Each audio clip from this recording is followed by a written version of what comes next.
Hello, everyone. Oh no, where's Jamie? Oh my gosh, Awesome. this is bad. There he is. Hello, everybody. Welcome to It's a Long Story, a place where we roll dice, we tell stories, and we create magic. We are here with all four of our current players for Mongoose Crew. Everybody, take a look at your camera, wave, and say hi. Hi. Hello. Hi. Yeah, hi. As always, very excited to start tonight. Some announcements right up top. I feel like there's one that I wanted to say and I'm already forgetting, but that's cool. Also, now I know what I'm forgetting. For those that have no idea what the heck this is, hi, we are a D&D live stream that runs every Monday, Tuesday, Wednesday, and Friday for now. Having 4 parties for now. Living, existing, breathing, getting creeped out in a abandoned house, having a meeting with a buff zaddy, I guess. I don't know. The words that are coming out of my mouth are gross, but yeah, that zaddy, right? That's the phrase. No, you used that correctly. Yeah, cool. Just making sure. Want to make sure I stay hip. In the same homebrew world, the wonderful, beautiful world of Imea, a name that we will be having to change very quickly, as we currently have a campaign that does not exist in the lands of Imea right now, and we will be having another one that will be a little bit further off as well. So announcements on that in a minute. But firstly, for those who don't know, I'm sorry. We'll do this out of the gate. I'm still kind of refreshing my email to be absolutely 100% sure that we have worked out the logistics on this. But I'm about 95% sure that we're good on this. So I announced it yesterday, and I'll announce it again today. Next week, August 2nd, 2 weeks maybe? No, next week. Next Friday, I will be having the unbelievable honor, as Start Playing has chosen me and a number of other DMs to be able to run a game at Gen Con. Which is very exciting. Yeah, thank you. So I will be there Friday morning. My plan is, because I only live a few hours away from it, my plan is to be able to get home that night to also be able to run our Friday campaign with Unearthed Arcanum. But yeah, so super excited, and thank you to Start Playing as well as Gen Con for allowing me to run a little one-shot. We're doing the Silver Brine, by the way. So if you, for anyone who has not played that one shot, it'll turn up again. Don't worry. But yeah, very excited for that. The other announcements, yes. So now we have to talk about Humblewood. For those who don't know, every Saturday for this summer, besides I think we have another one at the end of August that we have to be taking off. I'm not sure. But most Saturdays this summer, we are introducing our drop-in, drop-out campaign, which is Humblewood, Silk, and Sunder. For those that don't know what Humblewood is, it is an opportunity for those who are at least vaguely understanding or interested in playing D&D to do so in their best squirrel voice possible, or bird voice, or muskrat voice, badger, skunk, any woodland creature really, of the land or sky. We have custom races or homebrew races that are built around that in this woodland setting, as well as a few as well as a few homebrew classes, spells, and some really cool magic items. Something that's called like the Blade of the Wood, which is really cool. So if you are interested in playing that, I will I will give you the link in a second here, but I just want to kind of introduce, if you wanted to play something really, oh, this one was really good. I'm going to use this one. So if there's a chance that you want to play like an old grandmotherly, I believe, hedgehog, or you're able to play with an old elderly hedgehog, here's your chance. Look at that adorable little creature. That was last week's session. That is, I think it was Mrs. Agatha something. Christy. Not Agatha Christie. That's a little too on the nose, but yeah.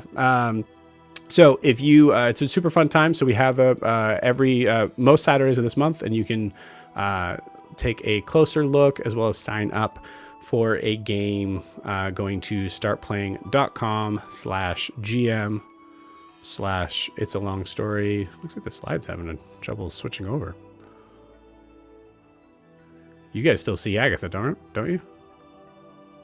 Oh, you see the link? Okay, great. It's just me. Mm-hmm. Awesome. Yeah. Cool. Yeah. So startplaying.games/GM/ it's a long story. If you're watching this on YouTube, you can find that in the video description below. And it is also if you are watching this on Twitch, I'll be putting it in the live chat for you guys to join in that, because we all need the link. Typing in URLs is for 90s kids. Am I right? All right. Wait, is that HTTPS colon backslash It backslash? It Okay. is. Yep. Good. Yep. Absolutely. Okay. It's a secure It's link, weird you that guys, it's so we're good. it's here. weird that it's not startplaying.net or .compuserve. I feel like that was one, maybe, CompuServe. but not anymore. So please check that out. Drop in, drop out campaign, by the way, means that you can join in just for a single session if you want. You can join in for multiple sessions, take a break, come back, join the whole campaign. It is totally up to you, your level of involvement.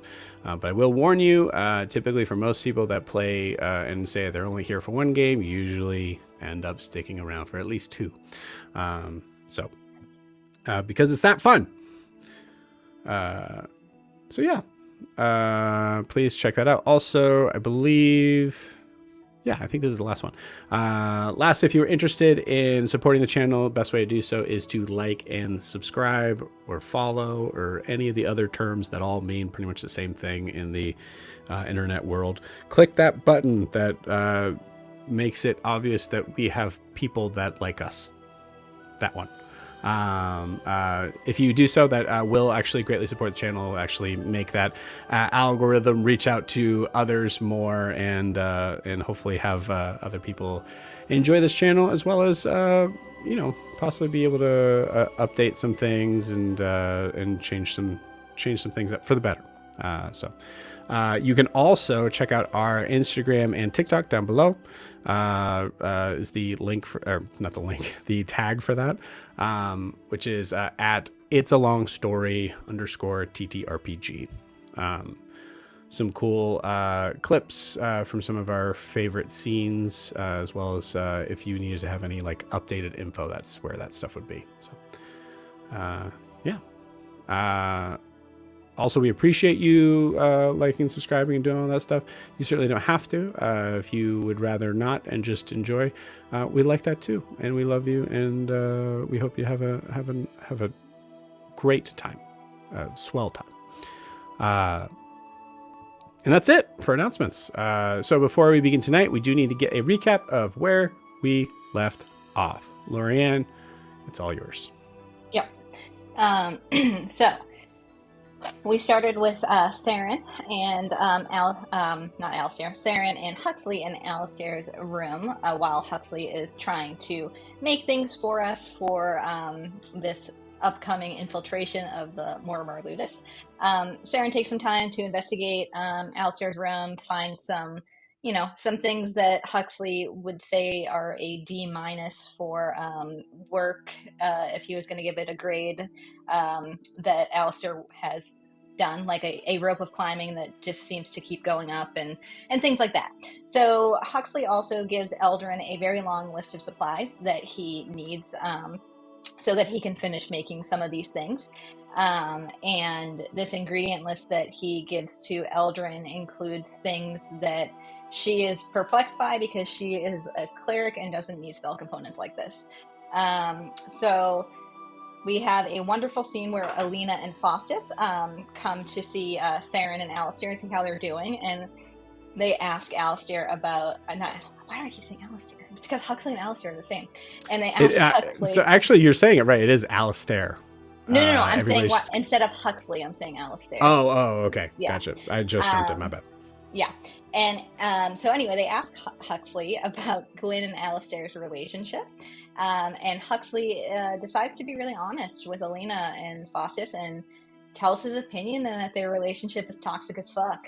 And he backs away from that a little bit, probably when he sees Saren's face. But that's his 2 cents on it. Saren continues to try and make Huxley be a person and to come downstairs and eat with the group that's still there and Alina and Faustus, but it's hard, so she just ends up bringing him food.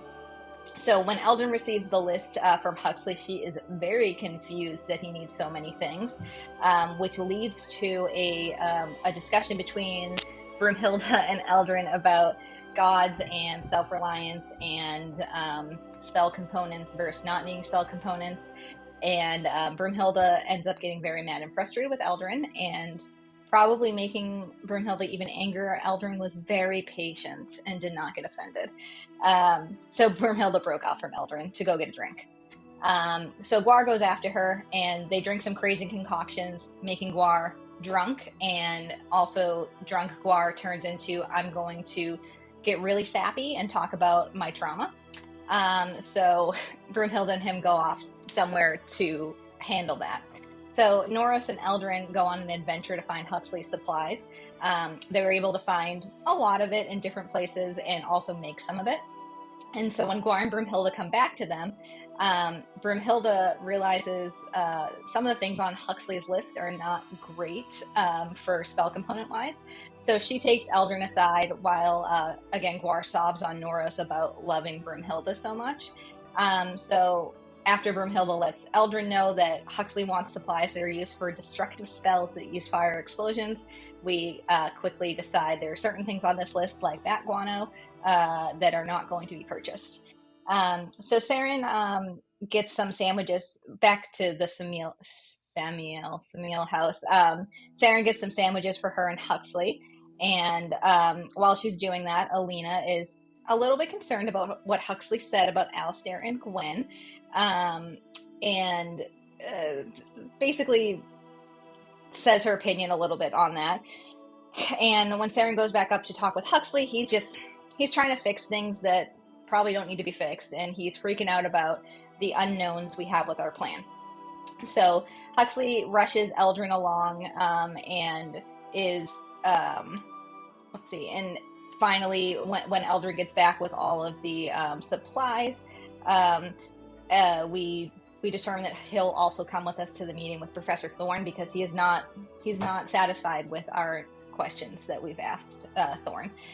Throughout all this, Eldrin also learned that Kara is a changeling and is also Siobhan, which Huxley had already told Saren. And so Eldrin then immediately tells Alina and Faustus about Siobhan and Kara, not realizing that it's against the law to be a changeling in South Imea.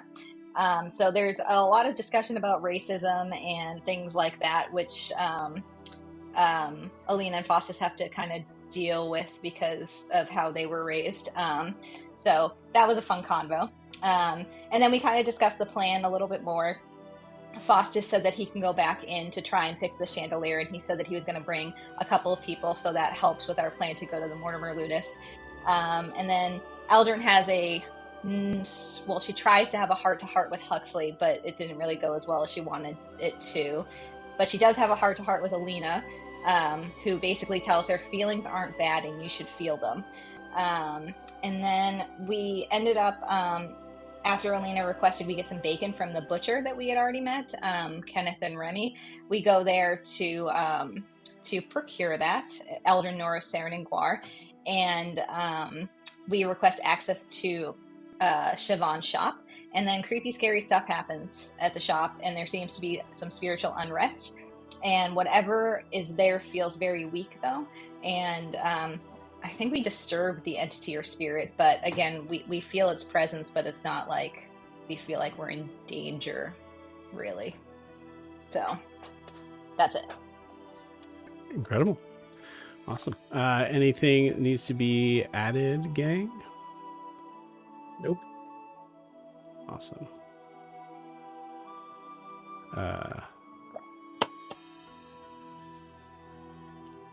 Sweet. So without further ado, let's jump in. I think with how things are right now, in kind of collecting the in the difference between the darkness of dealing with Sage Cure, I think we're going to start out back in the Samil house. So Milo, you and Wilbur and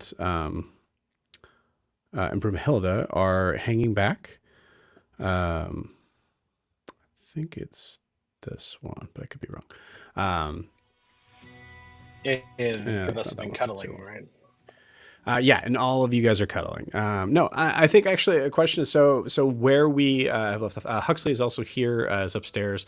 Occasionally you're hearing the very like strange sort of sounds of like anything from banging to what sounds like possibly a use of a blowtorch or something. Just a lot of like almost cartoonishly loud noises coming from upstairs.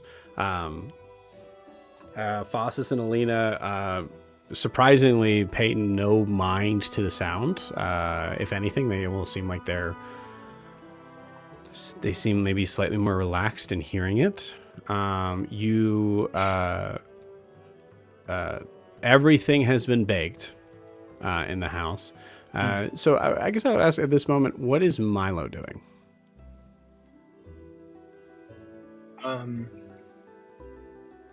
I think Milo is Milo, if he's kind of like hanging back, sitting and waiting, I think Milo honestly would be like crocheting, just like sitting and like making making a scarf or something. And like keeping conversation with Alina, like trying to like make double sure that we're cool from the other day. And I think that's probably where he'd be focusing his time, and then like let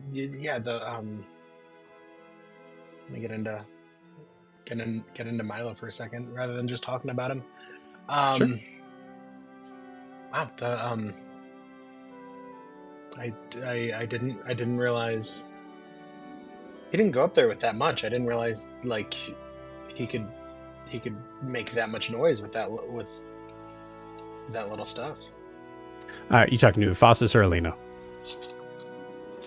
I think Milo's just saying this out loud. So yeah, probably turning to Alina and like, are you sure your house is gonna be okay? Like, he seems like he's making some structural changes to things. Well, wait, that's not Alina. Hold on, time out. That's not Alina, is it? No. It's a different redhead. Where the heck is she? There she is. Well, you know, I mean the sounds are a little bit more, and you hear this in the back, a little more louder than what I usually hear from Alistair, but it is nice to hear some progress being done, right, honey? Faustus, who is now just sitting reading a book that looks to be like an old an old war novel sort of thing, is just like sitting up like, I couldn't even hear anything until you mentioned it. Are we worried? Do we need to check on? You want me to check on him? If you're not worried, I'm not worried. I just did. Seems I don't know. I live a fairly quiet. Like I know evidence hasn't proven quite this way since we've met, but I live a fairly quiet life. And I don't know. I'm not used to I'm used to making soft things. I'm not used to all of this. But if you're not worried, I'm not worried. I just think it's. You see, Faustus kind of puts the book down. Goes, where are you from? I'm sorry, I don't remember us talking about it. Have you ever heard of Chicago? No, have you ever heard of Brunte? Yeah. I'm from Nova Sol originally myself, so yeah. Oh, okay. Yeah. I believe there's. I remember. I believe we had some neighbors that vacationed there once. It's kind of up in the woods, right? That's a choice. They must have been rough in it. I grew up in Brunte. It was so yeah, it's this is where you guys live. This is like a city. This is like a proper city. We had 2 or 3 houses that had steps. So I'm just not used to I guess it's been a lot being back in a city and it's been a lot. It's been a long couple of days. I guess my nerves are just a little maybe a little on edge. Yeah. No, I understand. Yeah. No, I mean that's You're like a NASCAR pit crew in the background. Yeah, absolutely. After a while, I imagine being an adventurer, there's probably times where you feel like it might be good to maybe settle down at some point. Is that a thing that relates to you at all?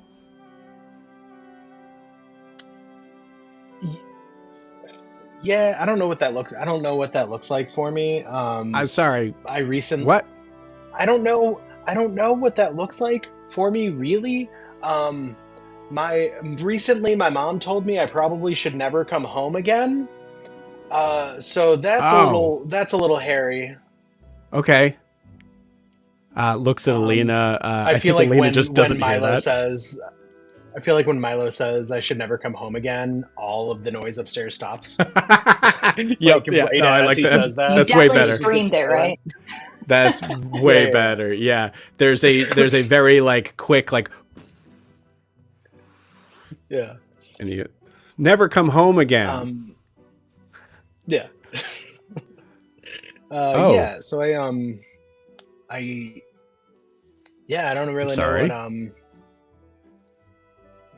I mean, thanks. I guess I'm working through that. That might be a little bit of the anxiety I'm feeling right now. Is I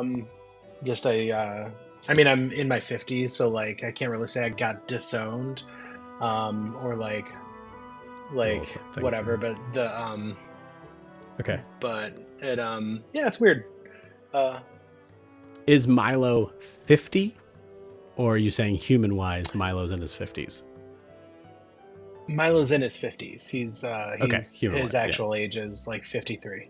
Yeah. Halflings live a lot longer, correct? Yeah, So what I'm asking is, are 50. You? So you're saying Milo's halfling age right now is 50, not Milo saying I'm in my 50s in a human sort of relation of that. Yeah, no, yeah, this is him saying if a human were saying I'm 21, so I'm not really their right property. Right. They didn't disown me, but it's still not a feel good. Yeah, I understand. But to say you never can come. I'm sure it doesn't feel the same. Actually, you just said because it's in the city. it might not feel the same, but just know you're always welcome here. And if you ever wanted to stop, and settle down, we could always use, a helping hand, and we could help you find a place in Araskar if you wanted to find, we're here. I don't know whether your mom's, but we're here. That's super kind of you. What? Thank you. That's very kind of you. Thank you. Okay. Yeah.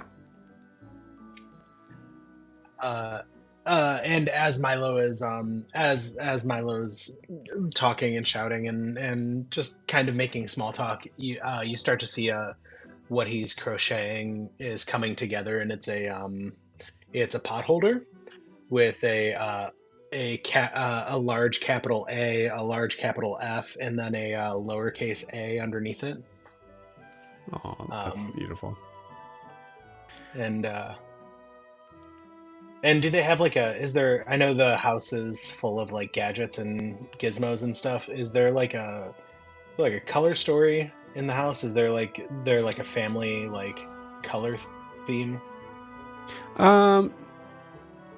I would say most likely there's themes of, I would say, probably red and purple. But like a deep Milo sort of would do. scarlet red. Yeah, Milo would try to match that as best he could. Cool, you got it. Notably, not to know your yes and, but notably, there's actually there's no gadgetry here that wasn't probably built maybe by Faustus. So Alistair's stuff is in his room, and nowhere near downstairs. There's a possibility that at a certain point, Alistair was chastised for bringing his work to the dinner table, and his response was, "Fine, then nothing's going to be down here ever again." And here we are. At this point, I think. What were you gonna say? I think that makes sense. But yeah, Milo would try and match their decor a little bit and make that and make it a little bit more as personal as he could. Okay. I think. Yeah. There's a weird sort of moment of Alina definitely eyes it, but isn't sure if she you want her to know that she knows what it is, so she's trying to be Mm-hmm. and she kind of moves aside, but still wants to pretend to be surprised. Mm-hmm. But yeah, I think at this moment, Brumhilda goes, okay, that was very, it's very beautiful and love. You guys' house is very nice. Milo, can I just borrow you for a second? Yeah, absolutely. Okay. And tuck his project in his satchel and scamper to wherever she's going. Wilbur kind of comes up from this, who has been still trying to kind of fall back asleep, but the loud noises is just fully waking them up. As Wilbur says, "Okay, we're all going." Are we all going? Sure. Yeah. Okay. Yeah, it's just outside, Wilbur. Okay, great. Yeah. So we're going. Yeah.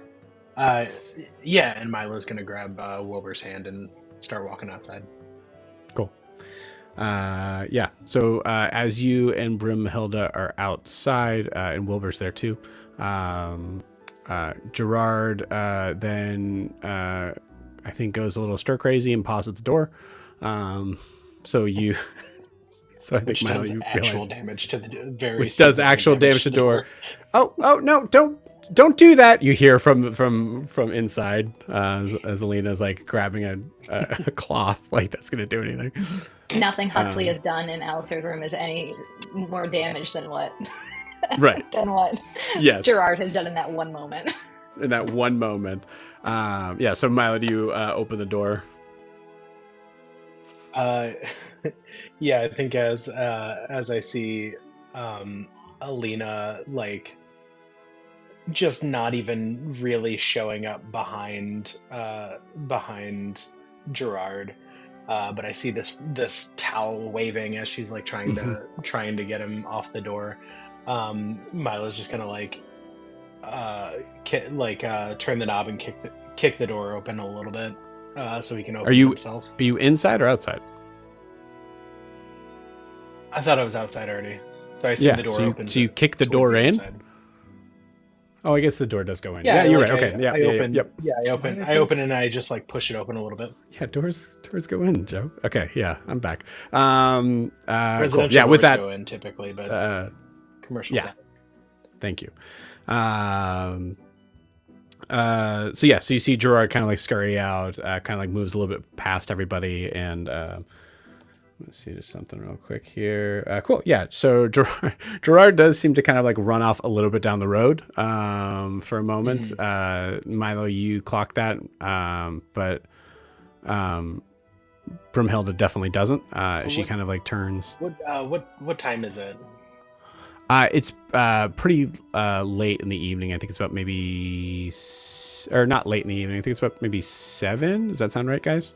Let me make sure I mark these down. I'm going to start doing that now. Yeah, so Yeah, it that's was 7 in the 6 evening. when we left the Cool. house. Okay. So yeah, I think Milo's gonna like to not draw too much attention, but to like try and holler at Gerard. He's gonna do that like polite outdoor whisper yell. The Gerard, come here. No, don't go that far. And like is like full zoomies, kind of like runs back, runs towards you, sits down, gets up, and is just running around as Brimhilda goes, okay, as long as he's not biting anybody, I'm fine. Okay. What is your... Said the same about me. Yes, I have, and this actually brings me perfectly to the next point. Thank you for bringing that up. What is your plan as far as what you're gonna look like when you enter? That so yeah, I guess that's a point we haven't really talked that much about. I am somebody had mentioned a cage, or like I was going to be used as as an example of lycanthropy, and so like should I already be in my like better self then, or should I like be a little guy and then like, oh hey students, this is what can happen, you know? I don't know what the better option is. The reason why I bring it up is because you're wanted in Araskar. There's a so anytime your Milo could be a problem. Yeah, that's a good as she says that, Milo's gonna like prestidigitate like a different colored beard on his face, and like, yeah, that's a really that's a good point. You're just doing that. You're just doing that because, right? You're not trying to give me an idea that's like you're not trying to give me the idea like that would work, right? I mean, because you know that wouldn't work. You know. The wanted drawings don't have. I mean, they don't mention I have a bright pink beard, do they? Okay. I probably mentioned something about the scars on the top of my head, though. That's valid. Yeah. What would you? I guess what would you think? I mean, we could do Jake Milahall again. That seemed to work really well. We could, but there's a possibility that I wouldn't be around to do that, or to make sure that I'm paying close enough attention to the minute of me having to do that again. I was thinking maybe should I do like a veil thing like we did with like we've done with Wilbur? Like should I be a widow too? Well, that worked sort of once. And it was amazing. That unqualified success. I think it was it was certainly surprising, yeah. But I was thinking, okay, so Alistair probably has some like leftover clothes upstairs. And I know he's, he's a little taller and maybe a little different in the middle, but I imagine I might be able to get a way to make an arm, those things like an arm fit. coming out of his chest. What? They have like an arm coming out of his chest? What? I haven't met him. Is he like? She hasn't met him either. Is that how he's different in the middle? No, I just imagine I that. haven't heard about the wings. You'd think Alina would have mentioned wings. Well, he's a human and you're a halfling, so there's usually things that are naturally in different sort of shapes. But I guess what I'm saying is that maybe it'd be a good idea for you to go upstairs and maybe look at some of the clothes there and try to find something that might be covering you up a little more, and work your magic, as it were, to making them seem more hospitable to your form. Yeah, that makes sense. I mean, how are the have you gotten a vibe on like how the Venronas are viewed out here? Do they know? Because like I could do the like spooky, oh, I'm a werewolf kind of thing, because that like worked pretty well for them, and they were super rich until they all died. So you want to try to pass yourself off as a Venrona family? Didn't they all get wiped out? Not all of them. I mean, there's at least one. Is this He seemed to news be- to he seemed to Brimhilda? be doing It's been a pretty well. minute since I remember us talking about the Venronas. Has Milo made that public Milo knowledge? wouldn't have kept that secret. Yeah, He would've- he told Okay. us. He would have with the group. He would have told. No. Right. Okay. All right. So your Um, counterpoint is possibly pretending to be the only one that is left from a mass murder that people are unaware of the reasoning for. That might spark a lot of questions, would it not? But maybe you're just I'm asking feeling like a the lot of vibe. I'm feeling a lot of judgment right now. I'm like I thought we were throwing out ideas. I thought this was like a collaborative space. I see. If we if I could I mean I could just do the nobody. I feel like I don't often give a spooky vibe. I could probably go like that direction with get a cloak with like a hood and like shamble a little bit. It seemed like they were shambling a lot. Okay. Yeah, I think in the idea of just like keeping this as an open sort of format back and forth. I think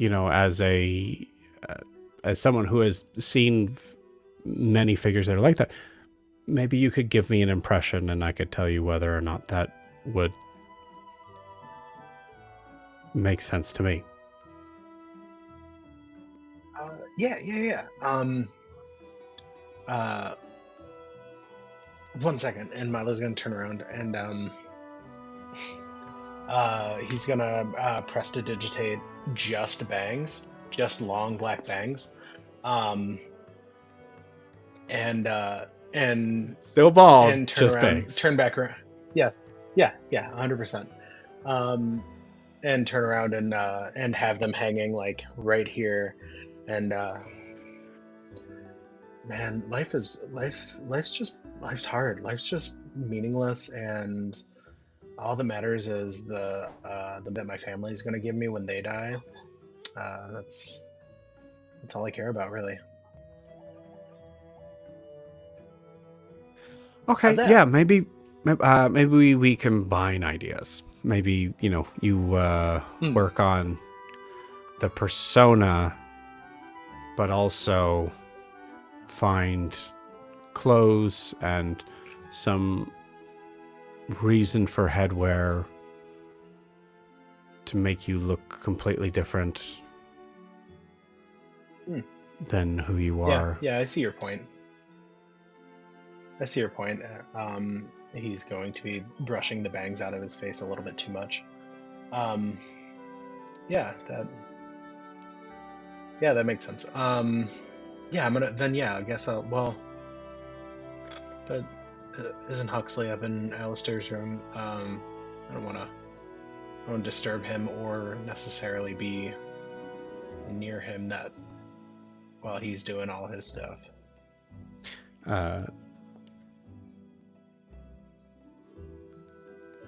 It's not great. Are you saying that you want me to go with you, or do you need me to go upstairs and tell him? Now it seems like I'm scared. Now it seems like I'm afraid of him. I got it. We're good. We can be in the same room. It's fine. He just I don't know, he intimidates me. He's intense and doesn't really care what I think, and I like people to like me. You know. I mean, you like me, right? You like me.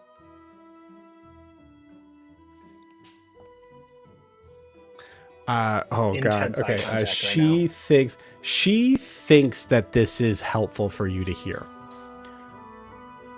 Milo, I like you. I like you very much. I did not cool. when we first met.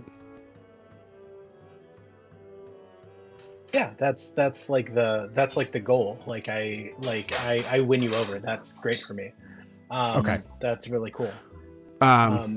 First, yeah. You won me over fairly recently. Awesome. But, we're good now. So I guess what I'm trying to say is that, not everyone has to like you. I mean, look at me. No one likes me, and I've been fine. So I like you. Okay, thank you. I like you a lot. But no, wait. I think you. I don't think you realize how loyal you are. You've been incredibly generous and loyal with us, and that's this is weird. I wasn't looking for. Okay. Yep. Continue. I know, but it's been a while. I feel like it's been a while since you've either heard it or you've never heard it, and you're a good person and a good friend.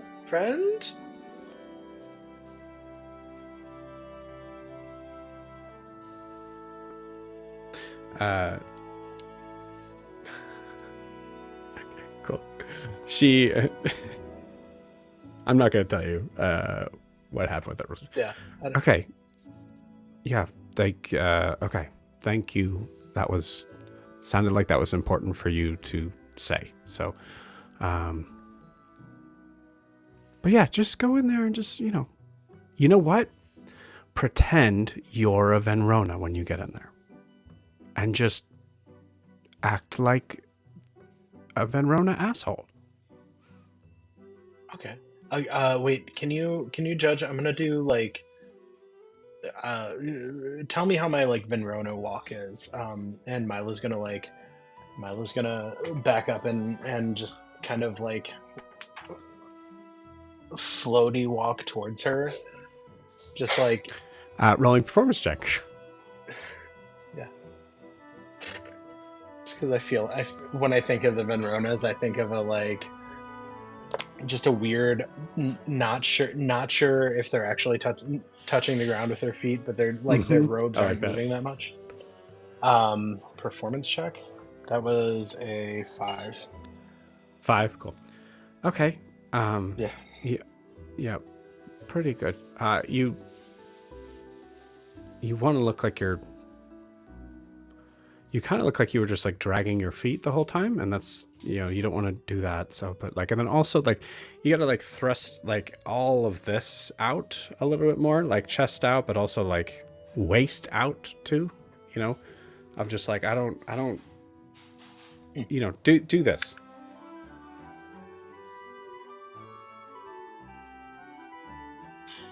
Okay, that kind of works. Yeah, do that. So just do the same sort of walk. Don't drag your feet. You need them to walk. And just start. That's better. Yeah, that's good. A little too much shoulder action, but yeah, that'll work. Okay. I'm gonna work on it. Okay. You got this. And Milo's gonna fully like Igor from Young Frankenstein walk back in the house. As you walk back in the house, you hear Wilbur after the door closes. Wilbur just goes, "Why was I called out here? Why was I even out here?" But the door closes, you go in. The fancy version of this meeting could have been an email. Yes. Yep. Exactly.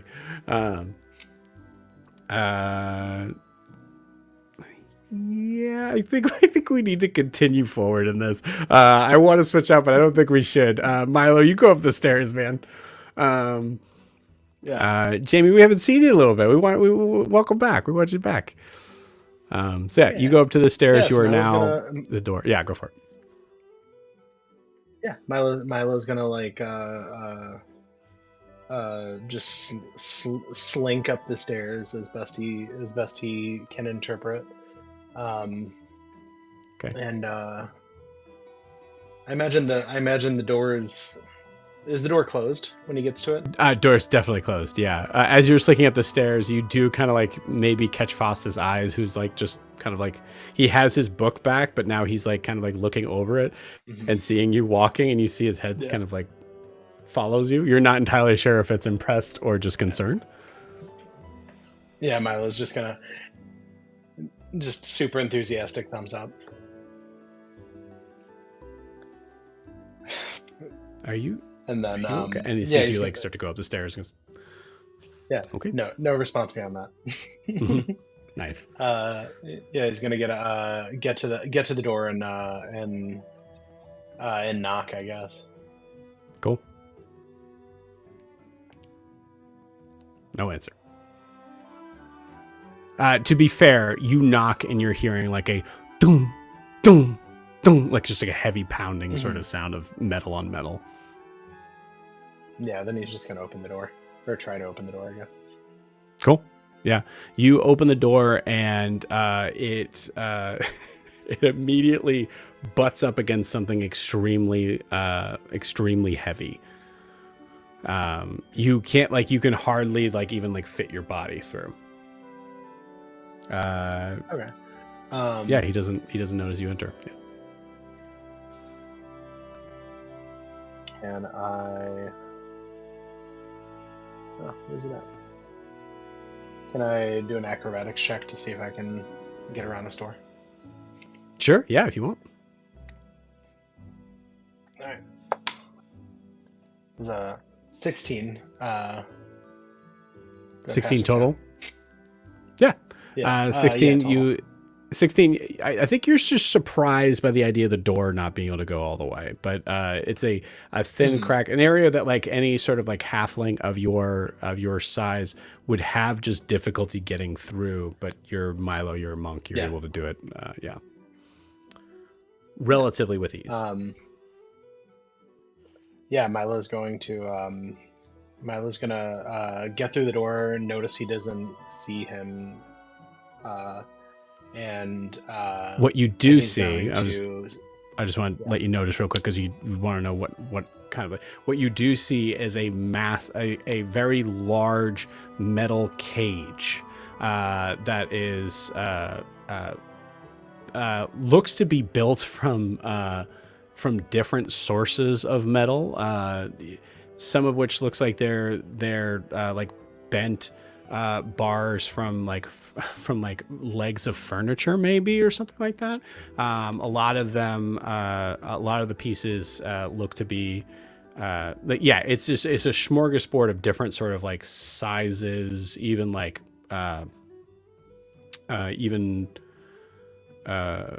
colors, I guess, tints. I'm trying to think of the metal sort of version of colors.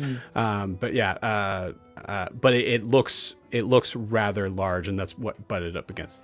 I think in this moment you do see Huxley goggles on, literally just like literally having like his hand up and this just heavy blowtorch sort of flame, this like metal hand just shooting out from his wrist as his.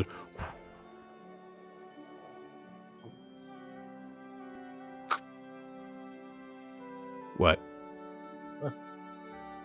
Hey man, I'm just gonna look over here through try and get a disguise. As he Milo's gonna like go into the closet space and then like look through the drawers. As you go into the closet space, he's just like he's just watching you with his eyes. Does he resume work at all, or is he just? No, he's just watching you. I think as you enter the closet, he's like just still kind of staring at you as you are now standing in a space that is just big enough for you to be in. Obviously he's taller, but so it doesn't look very like intimidating at all. Or unless, are you thinking you're standing in front of it, or are you standing in it? Like you said, you went into the closet. Yeah, I think Milo. Yeah, I imagine Milo's probably like taking a step in, like reaching up and separating the clothes and like going through one by one. So he's probably inside the closet with Cool. the clothes. Yeah, you don't hear the blowtorch come back on as you're facing away from him. Yeah. Mm-hmm. I guess if it's quiet, Milo doesn't deal well with comfortable silence. He'll oh, I think I have a thing for you. He's gonna go through his satchel and pull out 2 jars of the goo.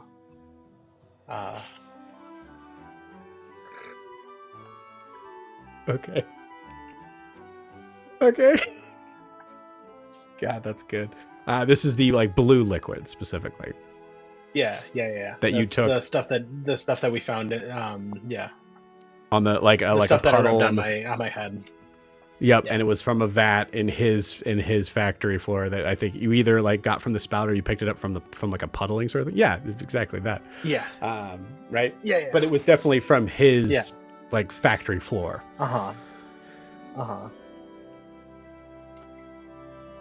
What What is that? He's gonna hold. I don't know. It was from your workshop. I don't know, the back. You know, when you gave me the goggles, and well, you didn't give me the goggles. You left the goggles for me. But it was back when we like first met. When everything kind of got blowed up, I was able to save this.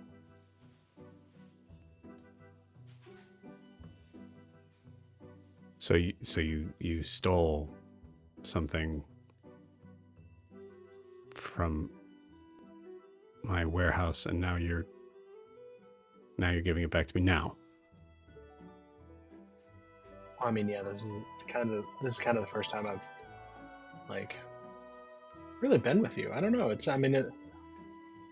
guess the other, well, it wasn't you. I was gonna say the wedding, but you weren't there.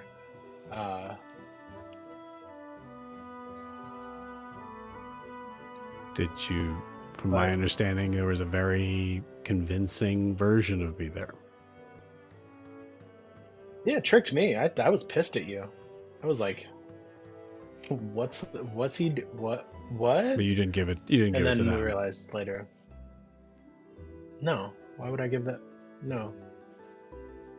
Because you thought it was me.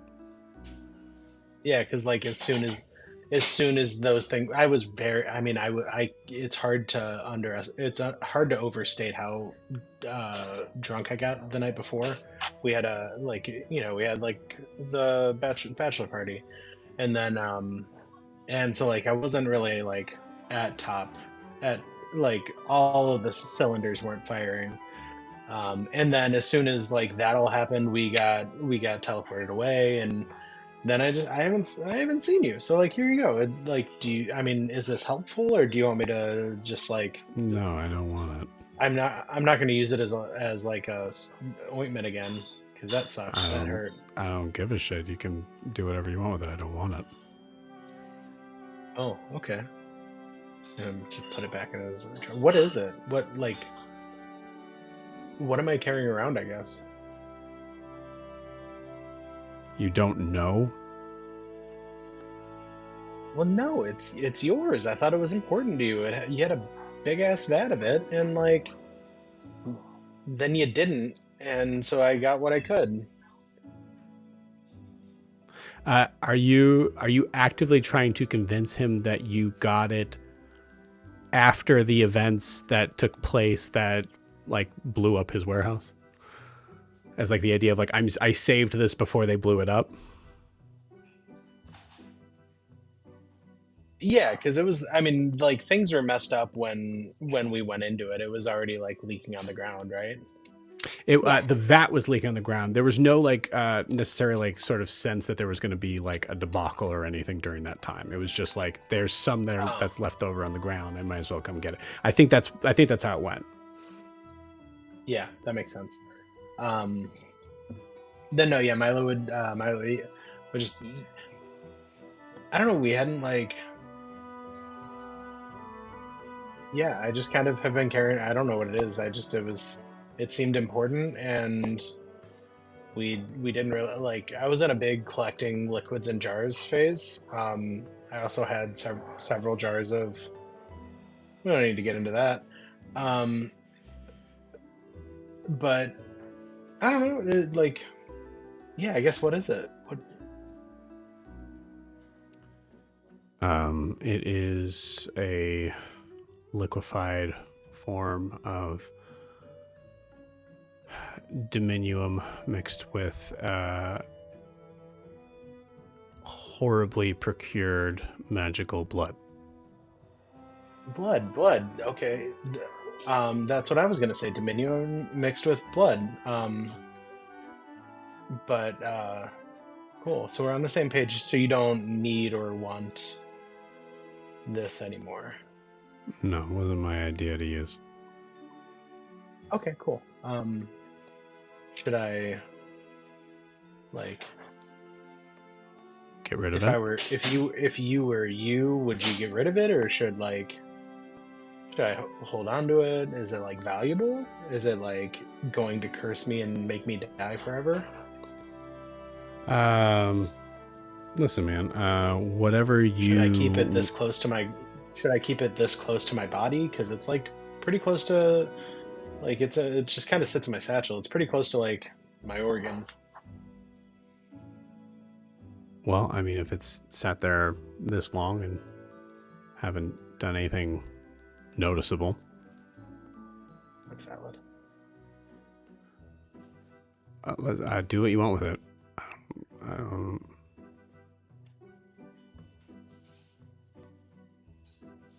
Okay. I told you what's inside it, and I said it was not procured by legal means. So yeah, that's it's hard to come by blood that is. Yeah. Sure. Yeah. So, but yeah, you do you. That's okay. I don't care. Okay. I guess it's kind of a like I'm like even one more removed from the cruelty of like you, so like it doesn't like the ethics of that doesn't really affect me that much. It's like I didn't kill the cow for the leather, but no, you stole it. I mean, or saved it, as you said. Yeah, I liberated. I think liberated's probably the more fun way to say it.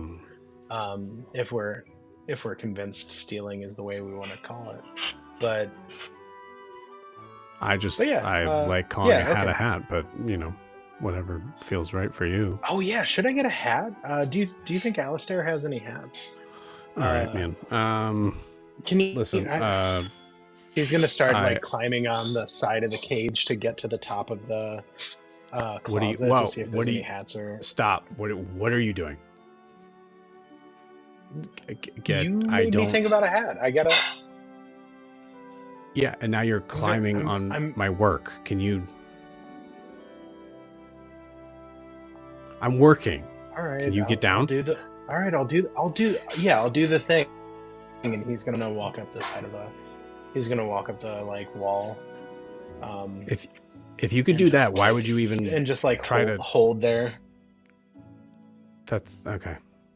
Why would you even try? While you're within reaching distance without me having to bend down, here, and you see him take a coin off the side of the table and drop it. Well, hold it out to drop it in your hand.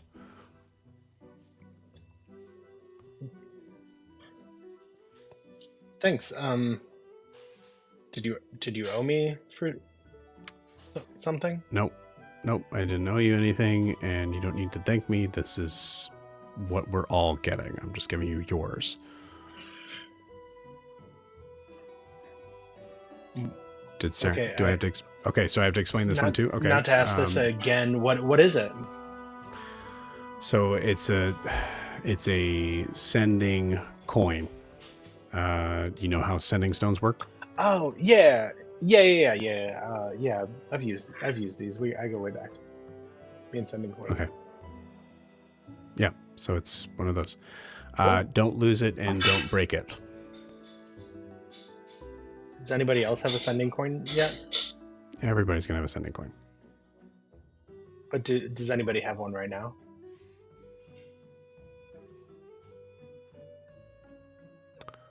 Not breaking eye contact. I guess. Yeah. Eldrin has one, I believe. Eldrin, how's it going? You don't need to do that. Nope. Cool. Yeah, we'll cut from there. That's beautiful. I love that a lot. Jamie, welcome back. Thanks. Cool. With that, we switch over to a very different scene. We'll kind of take it. Do you hear that in a terrifying situation? Can it happen when things are 100%? Yeah. Yeah. So specifically, like, it is literally right where we left off. Actually, that's not even creepy enough. Let's do this one. So Eldrin, Guar, and Saran. And Noros, you guys are on the second floor. You had the experience with the weird sort of supernatural presence of some sort of connection with a chair that didn't seem like it belonged here. You did feel something leave the room, and in a space of time that would be very concerning to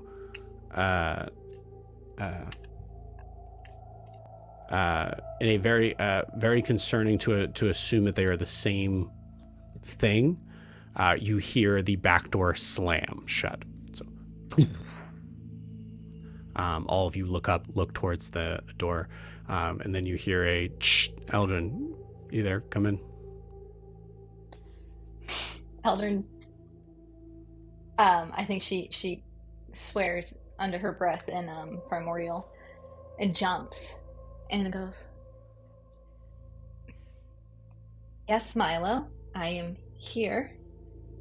Now's not a good time."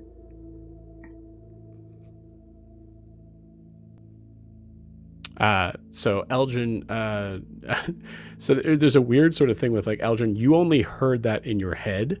Yeah. So Milo, when you hear a response, you hear Eldrin's response to you only in your head. But you can respond. No, I think he's just gonna. in my head, Milo's just still going to be looking to Huxley. Huxley's staring And right at you. Yeah. And so yeah, Eldrin, how's it going? And then he hears now's not a good time, and it's not a good time. So he's not going to respond to Eldrin. He's just going to let it go and let Huxley know it's not a good time for her. Yeah, we'll say this is how this, but there's definitely a conversation. Why don't you ask why it's not a good time? Her and Nora's could be,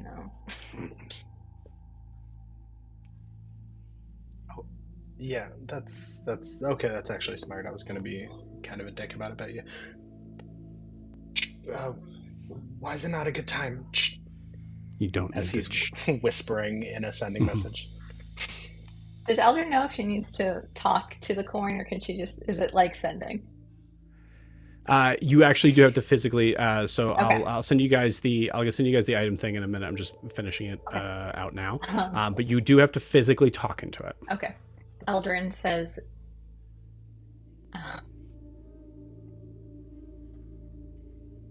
"We're in the middle of a haunted house sort of situation, completely under control. You have a cleric of Persona here and a paladin of Bahamut, but everything's fine. Did your coin say anything on it?" That's it. Does my coin say anything on it?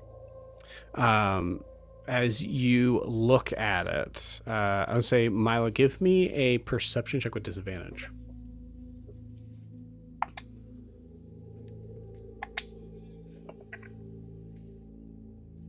Advantage. That was a 9. Cool. Great. You look at it, you notice that there is a runic symbol on it that is in the shape of an A, but there's no other writing on this. But most importantly, as you look up, you do not see Huxley anywhere. And 9's pretty bad, so you see no sign of Huxley whatsoever.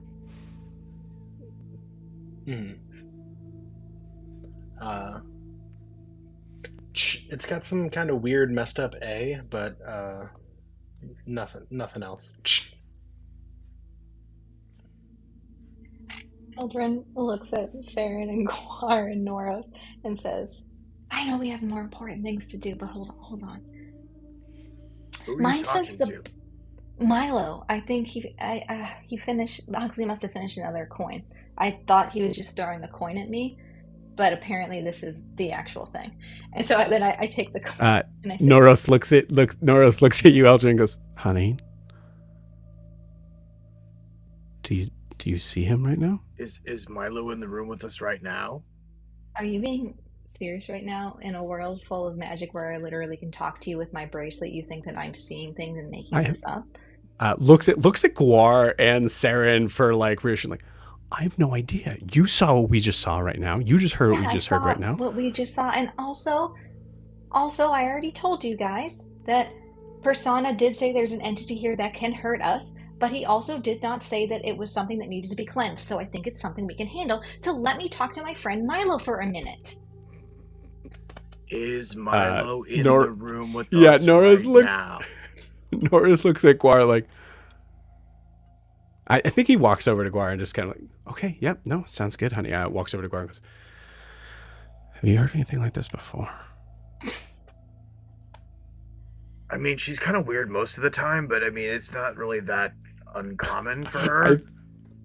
I think Noros' whispering is Guar actually whispering. Yeah, no. I love that.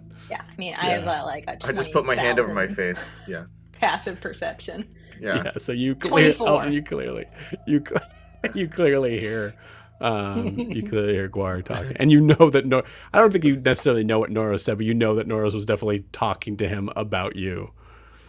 I just roll my eyes, and I say to Milo, "We'll meet up soon. Everything is okay. Mine's just the boss. Can you let Huxley know that I'm not in charge of this group? I don't know if he was mistaken and he has labeled each of these accordingly. I just want to make sure we're all on the same page. Yours does have an A You got on it, it. boss. It does say the boss, though. You told me last time. That's right. Yeah. It does say the boss on it, but if you flip it over to the other side, it does have an A on it. Yeah. And I say, I'm not the... I turn to Guar and Norris, probably looking even crazier. I'm not the boss. Like, I don't know why he would say that. Well, at least you're not commander, so... Anyway, what are we doing here? This was going to be a... Norris looks around and goes, wait, hold on. No one answer that. Who are we talking to? I'm talking to you and Guar and Saren. I know. Who are we talking to? Eldrin. Tell us something about yourself that only we would know. Yeah. Like what? Yeah, it's her. Yeah, that's her. That's her. Okay. Yep. All right. I don't know. Yeah. What are we doing? This is. I don't think this is a useful room for the party. Besides, if they want to be creeped out, sleeping in a small bed. I guess I'm gonna think Milo. I mean, we're not having a party tonight. I don't know. I mean, we're having a feast, but. Oh no, you meant. Oh, the collective. I'm sorry. Yeah. Yeah. I will say my curiosity's piqued, especially with the slamming of a door downstairs, which I do apologize for distracting us from that. Actually, it's Milo's fault, not mine. You apologize for the door slam? No, that I distracted Looks us like Guar from again. You see Noros is thoroughly creeped out right now. Yeah, yeah. Yeah. Oh, for distract. Okay. Anyway, I think Saren might have been right, and that we need to. This isn't something we need to focus on.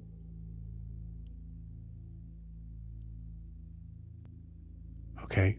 We all agree with that? Looking at Guar and Saren. Yeah. What? Yeah. Wait, do you want to stay here, Noros? No. I'm just making sure that we all... Oh my god. I give him the coin and I say, Norris, speak to Milo through this and you will see what I was just dealing with. Oh god. Is he... He's in the coin? It is a type of sending spell like the one in my bracelet.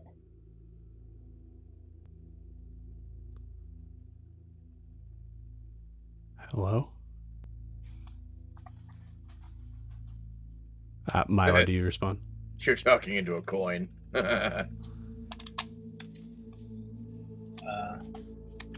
Does the coin react in any way, or is it just a voice in my head? It's a voice in your head. Notably, Huxley has not really taught you how this works. He used Faustus's, though. Him and Saren did. Yes. Yeah. Oh, yeah. So you would be sort of familiar. You'd be familiar with the open line. That is basically what we're at right now. Yeah.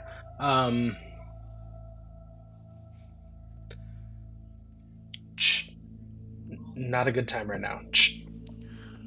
Okay. Yep. Nope. We're good. Here you go, honey. Sorry I doubted you. Anyway. I don't like it here. Can we leave? Yes. Yeah. Yeah. I'm not sleeping here. No. Sleeping? Guar already paid for the next night for those rooms anyway. Yeah. I was thinking this could be a place where we Why the fuck are we here? language. But anyway. Sorry. We're here for language? No. I was thinking we were here so that we could take whatever we needed if there was anything useful. What do we need? A sleepless night full of discomfort. Okay. Also, I wanted to see if this could be like a place where we, if we need to, get away in a hurry and we're all separated, if this could be our meeting place. Gotcha. Yeah. Also, I mean, I don't know if this comforter might not be haunted, and it does kind of feel nice. Oh, Noros. Okay. What? Perhaps we could lure our enemies here so they can be thoroughly creeped out and distracted while we destroy them in All their right, face. all right, dude. Yeah, I just think talked we're into a all coin, a so I little don't- on edge right now, and I think we should just leave. I think we're good. I think we should just leave. you see don't- Noros just kind of like press on the bed one more time. I don't think we need to Yeah, right. go downstairs or into the creepy basement with the bloody handprint. I mean, honestly, I feel bad for Kara Siobhan, but this isn't our fight right now. So,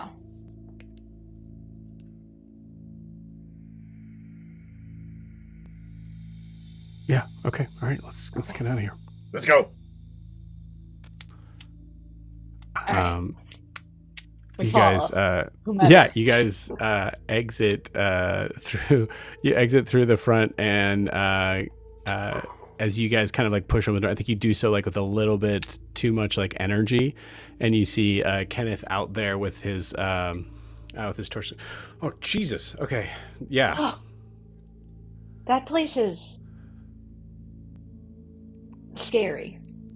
Yeah, sorry. I guess I could have given you a light. You guys kind of seem like adventurers. So I guess I figured you just normally have like torches and like things to light up a place, but that was No, my that, that's it my wasn't bad. That. It was.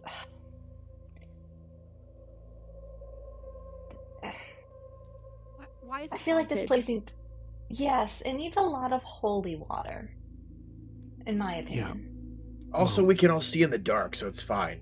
Yeah, that's fine. Yeah, that too. Okay, I can too. I just felt like that. Isn't it? Yeah, honestly, I think it's only really humans and maybe halflings that can't. Stupid humans and halflings. Must be Wait, difficult for them. Okay, Milo's wow. coin didn't hear me say that, did he?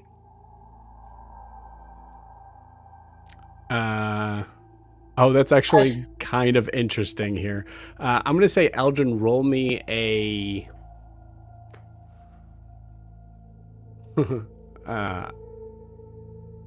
I'd say either a sleight of hand if it's something that you might have accidentally done, or investigation. I do investigation, if that's what I think you're saying, because she is used to using these kind of things to communicate. Cool. Yeah. Nah, that's not gonna be good. It's 6. 6. Okay, cool. Milo, you absolutely hear that. It's because Huxley made it poorly, in my opinion. So What were the words Milo heard exactly? And Milo heard, I'm pretty sure it's only humans and maybe halflings that can't see in the dark. And then I said, sucks to be them. and Or then I something said, like that. I said, haha, stupid humans and halflings. And No, you I heard said, that. oh, must be very difficult for them. Yeah. But the way Eldrin says it, it sounds extremely condescending, even though it's not. You also hear another voice that you don't recognize. Kenneth. So you're hearing this entire conversation right now. So butt dial. Yeah. Yeah. Yeah,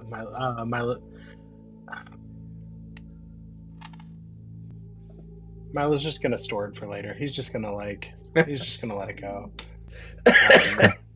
They didn't mean It's the it. best of us. They didn't mean it.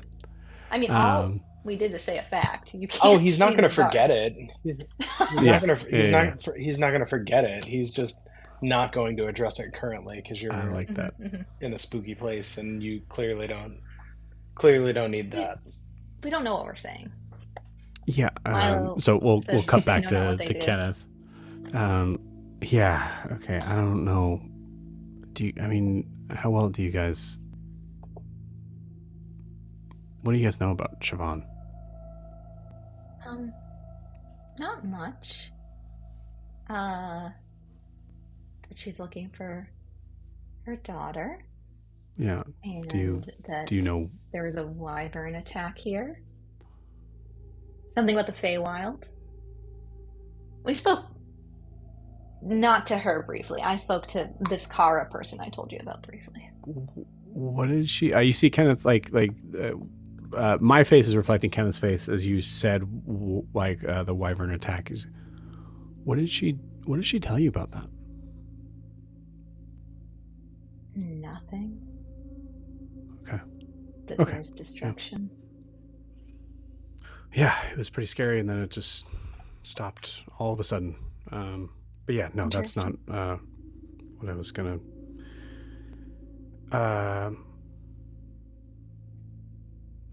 So,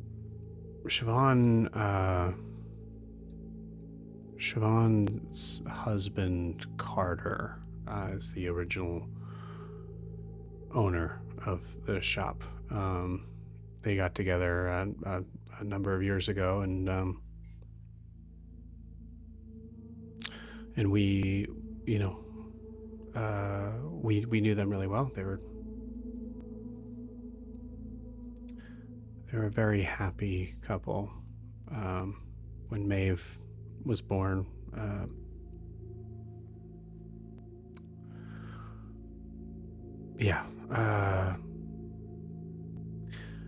Carter was murdered. And whoever murdered him then took Maeve and ran off. And as far as Remy and I know, that's Siobhan has spent all this time trying to track her down and find her, as well as her husband's killer. That's very unfortunate. Yeah, Carter was I'm a good man. sorry for your loss as well.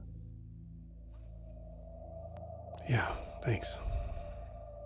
How long ago did he die?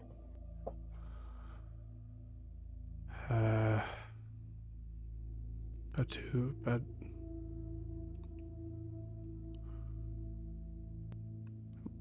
4 months ago, I think. Oh, so it's been pretty recent.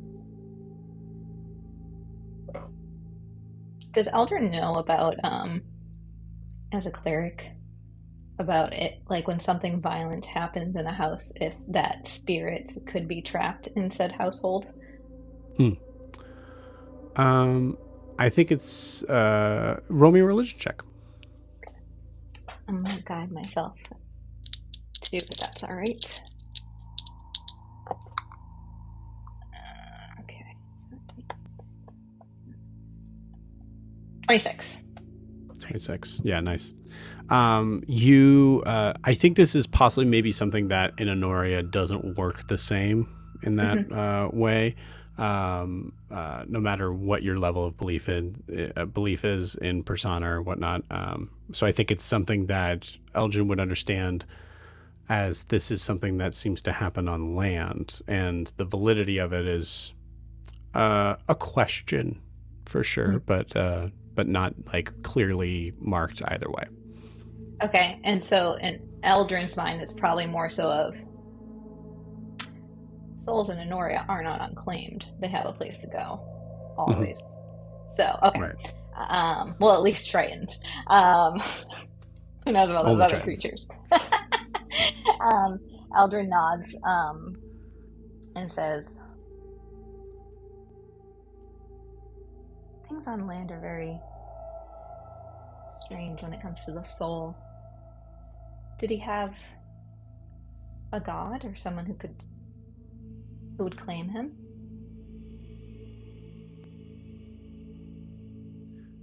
I don't know. We never really talked too much about that. I guess it's just, I don't know. I mean, it can be a very personal thing. My faith is very personal, but there are days that I don't constantly talk about persona. I understand. Yeah. But anyways, so afterwards we She left in quite a hurry, and so we tried to kind of clean things up as best we could after the city watch handled the body. Try to put everything back that we how we remember it. Did no one try and save him or bring him back? That's not an area that I'm well versed in, but from my understanding, he was pretty far gone at that point. Well, it doesn't matter how far gone, as long as his soul is willing.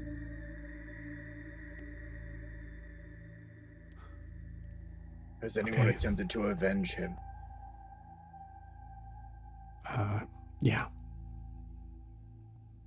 And, Well, what is it you do in the city with bodies? I'm assuming he's either been buried or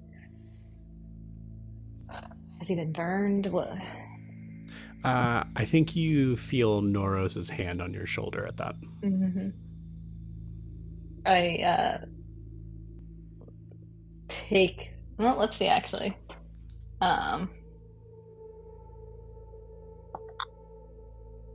yeah, I understand what he's doing. I think.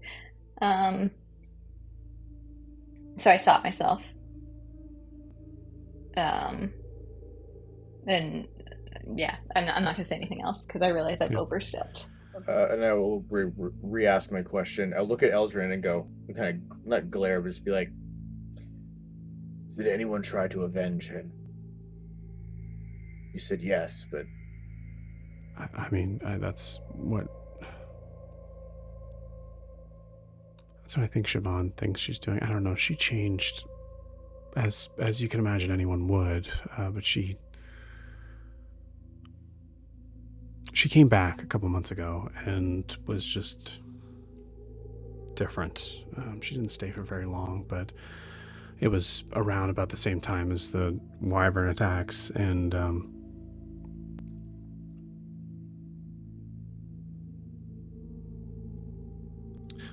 looks at both of you, looks at all four of you, because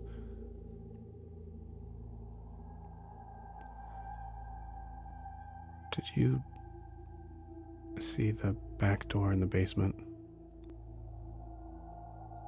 We didn't go into the basement, but we heard the back door slam.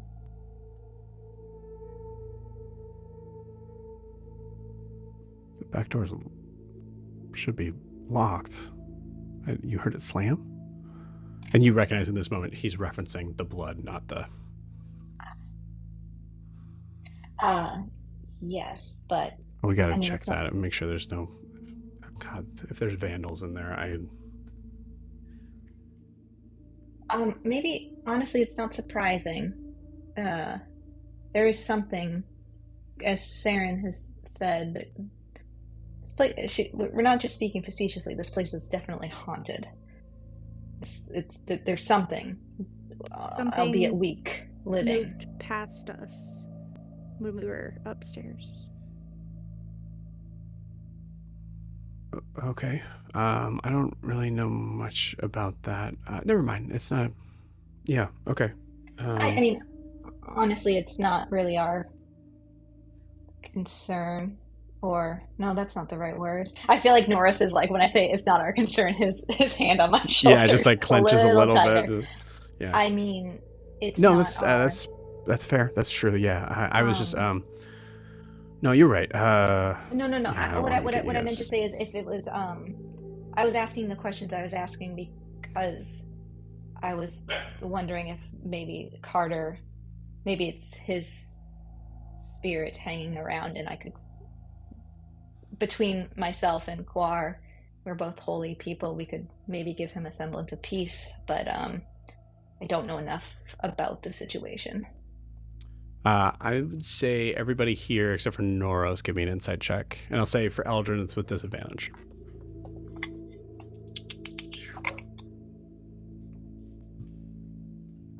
15 Four- for Eldrin.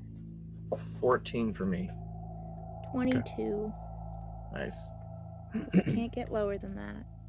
I definitely rolled a 2. I think okay, 2, cool. Saren, Aquar, you rolled a 15. 14. I rolled a 15. 15, okay.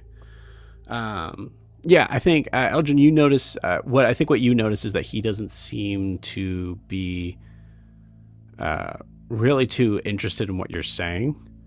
As far as like, you're not really entirely sure if he just doesn't believe or if he knows that he's way out of his wheelhouse, like skill wise in that regard.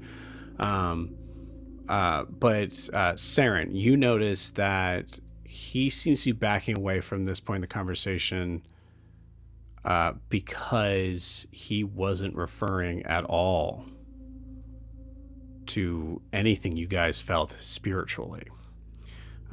You think that there was another conversation that he was going to have with you, and even in that choice was like a very like he's now pulling back from it as if it was like, why did I even say that? That was, I don't, like, I think like a sense of like realizing the that there's maybe some misplaced trust here.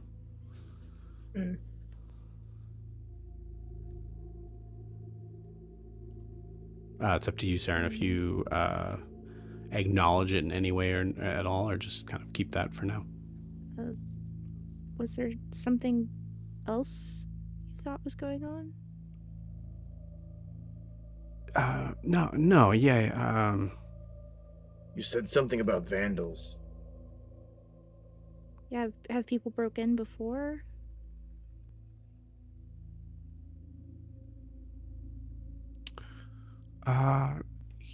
Yeah, there's been some break-in stuff, but nothing.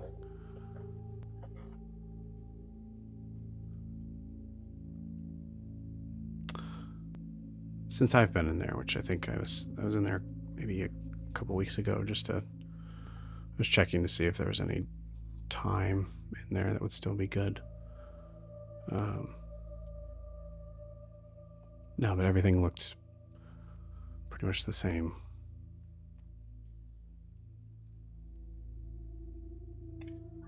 Carrying over that 22, it wasn't that.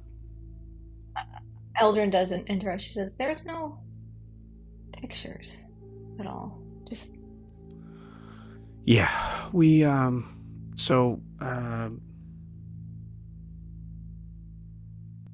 not really sure if she did that or not, but because kind of the assumption then was that she did when she came back, which makes sense. very hard reminder to see those things." Well,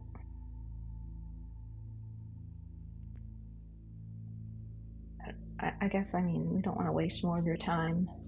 Yeah. No, I'm sorry. Let's. So, Did you want was there some help checking out the back door? No. It's pay no mind. So was there anything that proved useful for you guys in there, or do you need to? We might be able to use it as a base if we need to, but that's about it. Not Okay. much useful. All right. I Well, I did have a question, actually. Again, I haven't spoken directly to Siobhan. I spoke with Kara, who relayed Siobhan's messages to me. Just the way it works, I haven't met Siobhan, so I can't reach out to her. I don't know who Kara is. Yeah, she's with Siobhan. Kara mentioned, when I asked if there's anyone that could be trusted in this city, she mentioned you and your wife, but also someone named Brooke. Do you know who that is? Yeah. Yeah, I guess she would be a good person to talk to. She's the head of the city guard. She...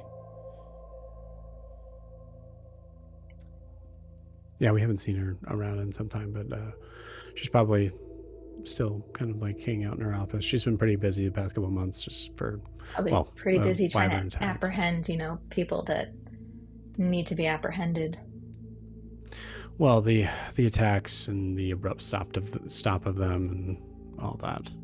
Yes, and sure, I saw some of the wanted signs, in the city. I'm sure they're very busy with those kind of things. I guess, yeah. Well, thank you for the bacon. Yeah. For Alina. We are here to help as much as we can. If you do need any assistance, I would stay away from the shop. As I said, I don't know what you believe, but there is something living there. Okay.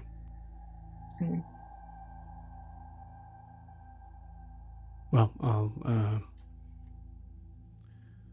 thank you. I'll keep that in mind, and we'll definitely make sure if we do need to go in there for anything, there's Bring a two of cleric or a us. paladin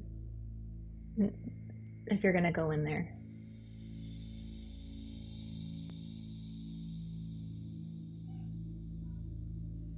Did it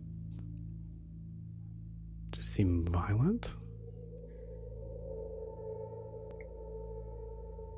My god told me that this entity was a danger to us, but also did not need to be cleansed, which I don't completely understand, and I will need to pray on to figure out what that means. But from what we could feel, its presence was very weak. I don't know what it would feed off of to become stronger. So, unless there's anything you need specifically in there, I would leave it be until Siobhan is home and can deal with it. Okay. Yeah. Thank you. I appreciate it. And I'm sorry that that wasn't necessarily more help for you guys, but here's the key. Just in case. And if you could just bring it back to me before you leave. Yes, we will do that. Guar, Eldrin, and Saren, give me perception checks. Guar and Eldrin with disadvantage. Saren's just straight. With disadvantage, you said? Yes. And now on. 1. 7. A 7? I got 27. 27. I got a 13. Okay. Saren, as you guys are kind of like walking towards the opposite side of the street where the Renwicks are, there's something that seems to just kind of like I don't know if it's like a feeling of like just the slightest wind on your neck or something. It's not spiritual or anything. It's just like high senses. And as you look, as you kind of like turn around following that senses, you see there is a movement in the curtains of the upstairs window. You do not remember if it was open or closed, but it is right now open.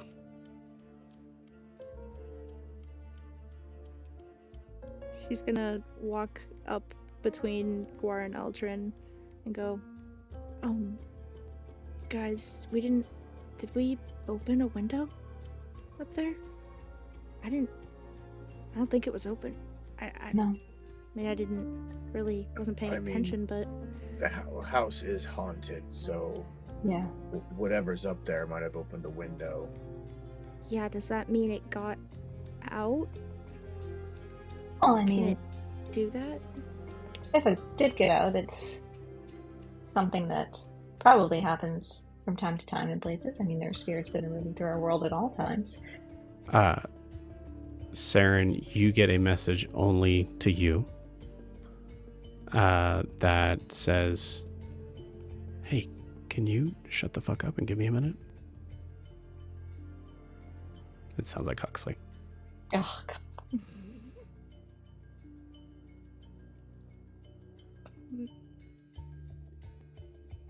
What? Can you? What, Saren? Huxley's talking in my head. Oh, come on, man. All right. Oh no, he's Just- in your head. Just Oh. tell them. Oh, Saren. Just tell them I'm making sure there's nothing else here that could be useful for us.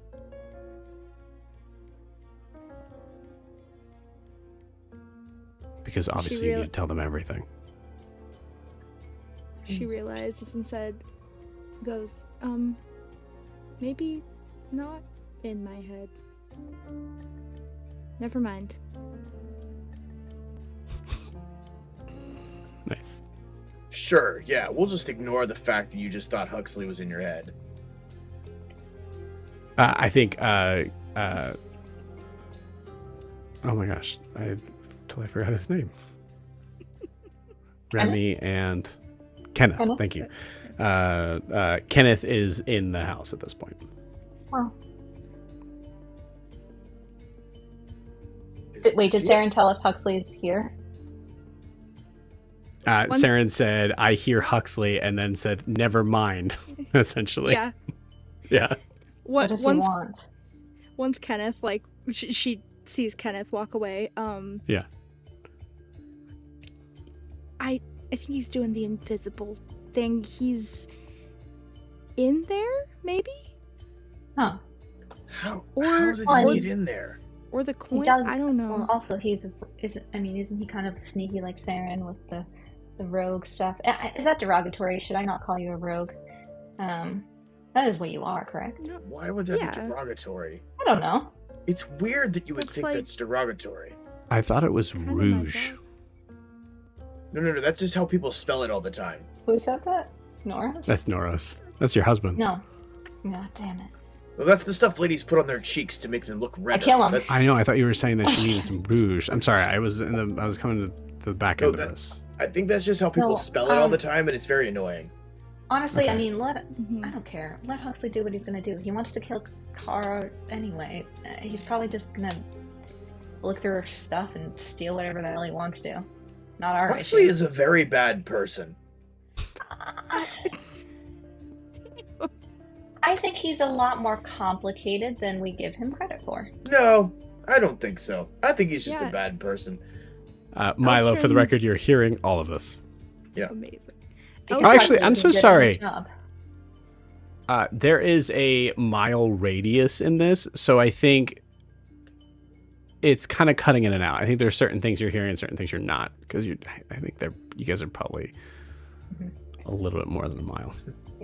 Although I do say, well, honestly, we were going back to fetch the rest of them, including Huxley, so it would be. And I say Eldridge is a little bit louder. It'd be very nice if you came out now, so that we can go do the things that we need to do instead of your petty revenge. I think at this, like, you do see there's a guard that is walking by that's just like kind of like, sorry, can I help you, ma'am? No, I'm fine. Why would anything Are you- I just said make you are think you- that I need help? Are you a servant of either Persona or Bahamut? No, I'm a servant of Eriskar. It just sounded like you were talking. Well, Okay. then I was- Maybe I was, you don't know, I was running lines for a play. Maybe I'm drunk. It doesn't matter. Well, if you're drunk, that would be something I would No, want no, to try no, to no, no, no, assist no, you no, no, in. no, no. She is not drunk. Good soldier. Please Do I feel look free to drunk right move now? along. Nothing to see here. You may go about your I- business. I'm just trying to help. Okay, well, have a good night. And also to as you. well. So nosy. Norris is like, I fucking hate cops. All guards. Am I right? No, Generous is a very kind man. I said all guards. Yeah, and I mean, even Generous. Oh, he is dating Catherine, so you've got me there. There's Oh, something does he wrong know with this?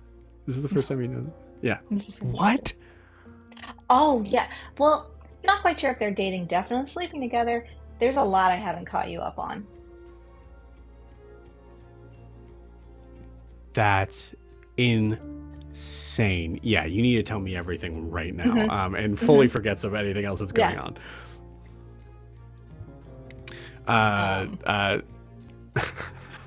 Yeah, how long do you guys wait there? I will say, unless Guar and Saren push us towards where we're supposed to be going, Eldrin is gossiping with Noros right now. I'd say let's go. Let's head that way while you gossip. Mm-hmm. Eldrin stops us. She's like, "Did Huxley hear me? Do you think? I mean, honestly, we do need him." You immediately hear a message to you going, "Yes." Are you coming? Sorry, Eldrin, you don't hear that. Saren, you hear it. Oh. He's definitely not messaging you. Yeah, he heard you. Still. Is he coming? She just goes. Give me like another like fucking minute. Jesus, wherever you guys are going, I'm gonna find you. So, because you guys are not stealthy. We're going to the inside inn. Okay. Be there Yes, by I know. 9. I know. That's Guar, I'm literally talking right in to front of you right now. Huxley.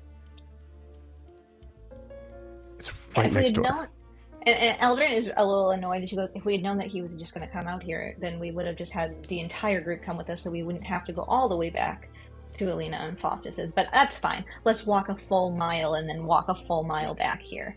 Makes perfect sense." And Eldrin, I mean, we do have you, to take the you bacon. hear in your head. Guys, they're going to the inside inn. We should probably just like pack it up here and head over there to catch up with them. Oh, how do you know that? You're all hearing this. Just I'm hearing it, I right? don't know. Nope. Or sorry, yes, just you're hearing it. Yes, just Elgin hearing that. Yeah. And then I don't know the I coin, called this coin. the sending coin is just kind of like an open thing, and now It's I'm not hearing supposed all to be the an open thing. conversations that Obviously, we're not, Huxley like- doesn't know what he's doing. I mean, I wouldn't go that. I mean, he seems Okay. All right. pretty so, competent. all right. Seemed like I a guess I'll go. I'll go intentional get. choice now. I mean, based on what you said or kind of didn't say about that altercation, maybe I'll make sure that I go get Huxley this time. Also, I guess it's weird to say right now, but I'm kind of proud of you, Milo. Good job for giving it a shot. Yeah, I'll go get Huxley. Did Milo, when Huxley you- hear Eldrin say Huxley doesn't know what he's doing? Yes. And Eldrin, Yeah. Perfect. Eldrin then says, "Milo, when you use the coin that Alistair made, it didn't work like this, correct? You could turn it on and off." Yeah, but I assume this is some sort of like hive mind thing where like if we're all aware of what all of us are doing, it's a lot better for all of us rather than just the hey, I need to contact you, so I hope I'm in range right now. I'm assuming it's an intentional choice because if it's not, that is a weird thing. Sure. All right, so no it's- privacy. Saren here's. It's not my fault. You don't know Don't how go to use poop. the fucking coin. Milo, what did you just say? I said probably don't go poop. I guess if you're I holding mean, I the was coin, thinking put more it- of like, sex, put it- but yeah, I mean, I guess that too. I mean, yeah, that's a you problem. I don't really like. I'm not really. It's not really. I want to like make it very clear. Saren and Right, I Guar can- are not hearing Milo at all. We're hearing. Yeah, Yeah. we're hearing. No. You're hearing just me Eldrin. go, I mean, I meant sex. Yeah, just a sec. Who are you talking to? Right here? Milo. With Milo? You're gonna. Huxley Your messed husband's up on the right coin. here, Eldrin. Yeah, I didn't know honey, you were like that. I mean, are you guys like, is that a thing? Or you have like some kind of polycule thing happening? Oh, are they? Nope. And Yeah, well, Eldrin, that's surprise, my I guess. It is your thing, Saren. You're right. You and your orgies. Oh my god, not. Someone else hold on to this It's not coin. I meant- you hear Huxley go, "Excuse me?" She immediately looks in the other direction of wherever she thinks his voice is coming from. Nothing. Incredible. Someone, no offense to Milo, I love him, but he's a very nervous talker. There's like a constant stream going on in my head right now. Someone else can hold on to this coin. And I pass it to Saren or Guar, whoever I'll will take take it. I'll take it. Cool. Milo, we did. it's Guar. You don't hear anything from Milo. It looks like we lost Jamie for a second, but that's Yeah. perfect. Yeah, you don't hear anything. Oh, he's not Might have talking to me. offended- And I go, I might have offended him. I didn't mean that he's annoying. It's just that he talks a lot. He mutters, and I didn't really need to hear all of that. Maybe we should So. save the coins for when we for sure know how to I use was just them. carrying a coin that Huxley gave me. That's all I was doing. And he's an asshole that didn't tell you how to use it, I'm assuming. See, like I All said. right, so I know you know that I can hear you, but Mm-hmm. continue. Okay. Well, let's go get the rest of our group. Unfortunately, the other... Sorry, just real quick. Saren, you hear... That's interesting. Okay, see you guys in 5.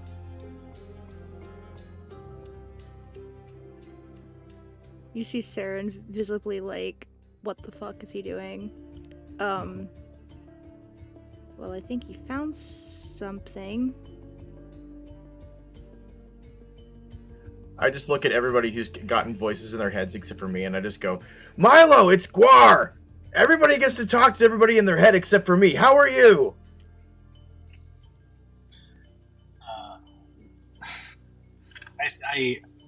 I know this isn't how this works,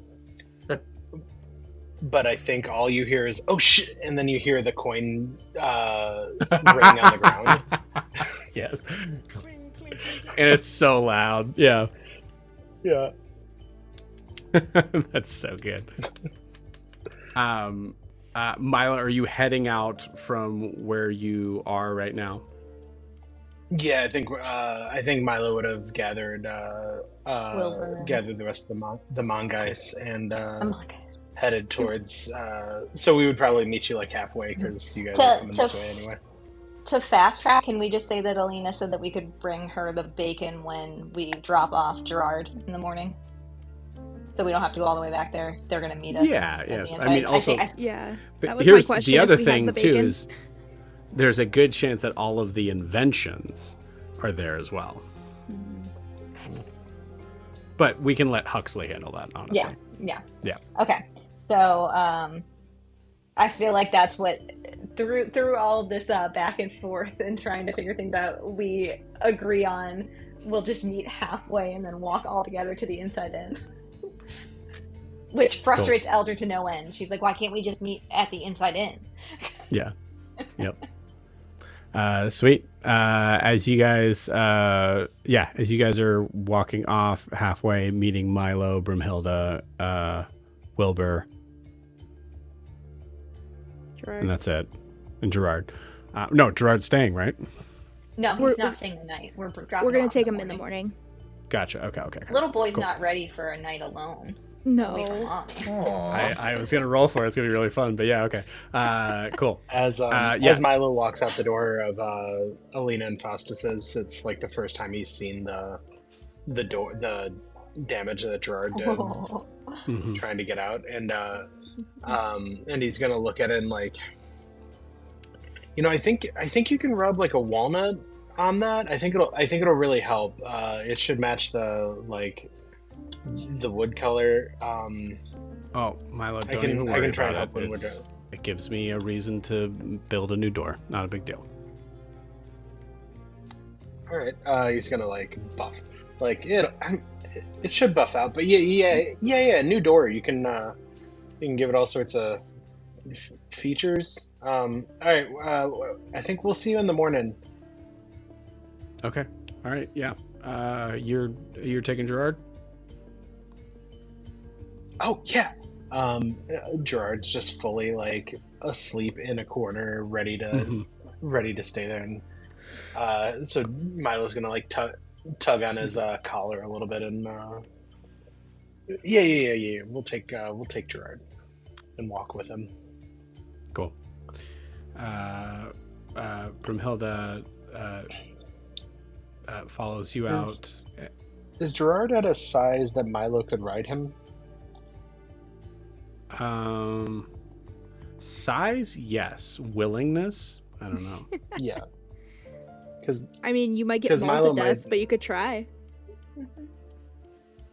that's every day, right? Yeah. It's true. You can maul yourself to death. Yeah, I and think turn into a werewolf. I think Milo. I think Milo's gonna get real close to Gerard and hey Gerard, can I hop in? Can I ride on your back?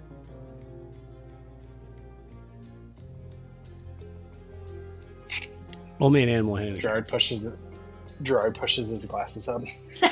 Yeah, Gerard puts his glasses up. That was a 19. 19? Cool. Yeah. Okay, yeah. Gerard seems like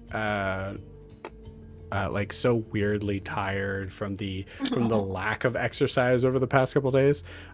Just kind of this weird lethargic sort of state. Just puts his body into you. Go ahead.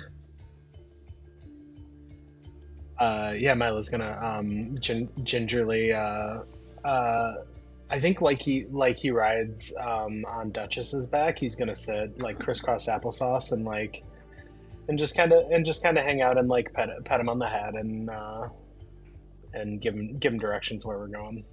Cool. Saren, can you roll a perception check for Gerard based on smell? Is that? Is he gonna tear ass at that bacon?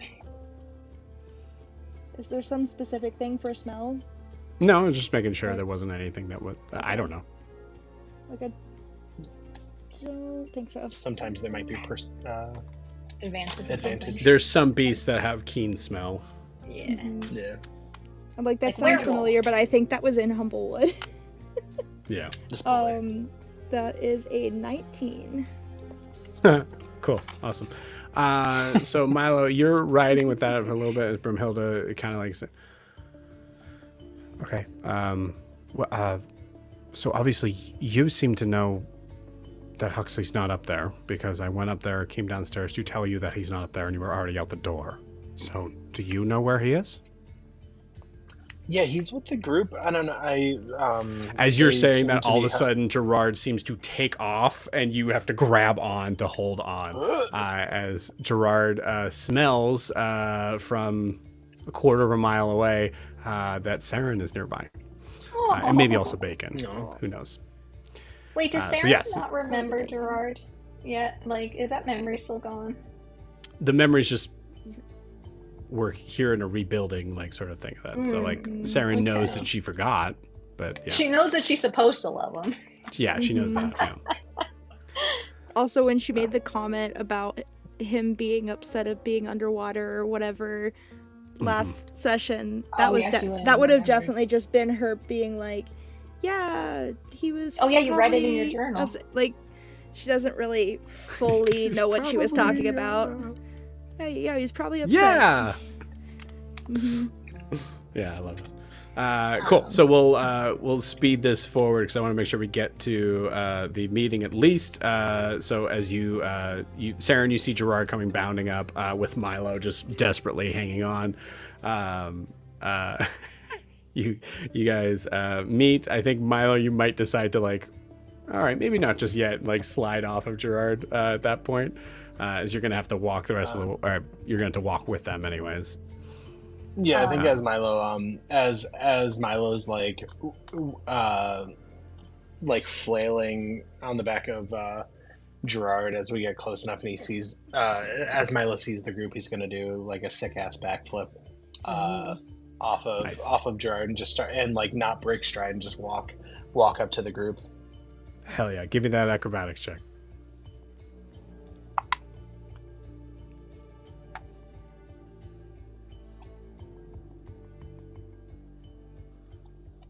Acrobatics.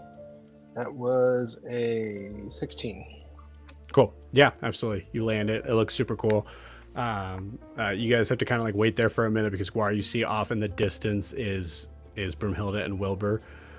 You see Wilbur is as like you're getting closer, you see that Wilbur is like continuously trying to like you just see hand movements that kind of just look like uppies. And Broomhilda just going like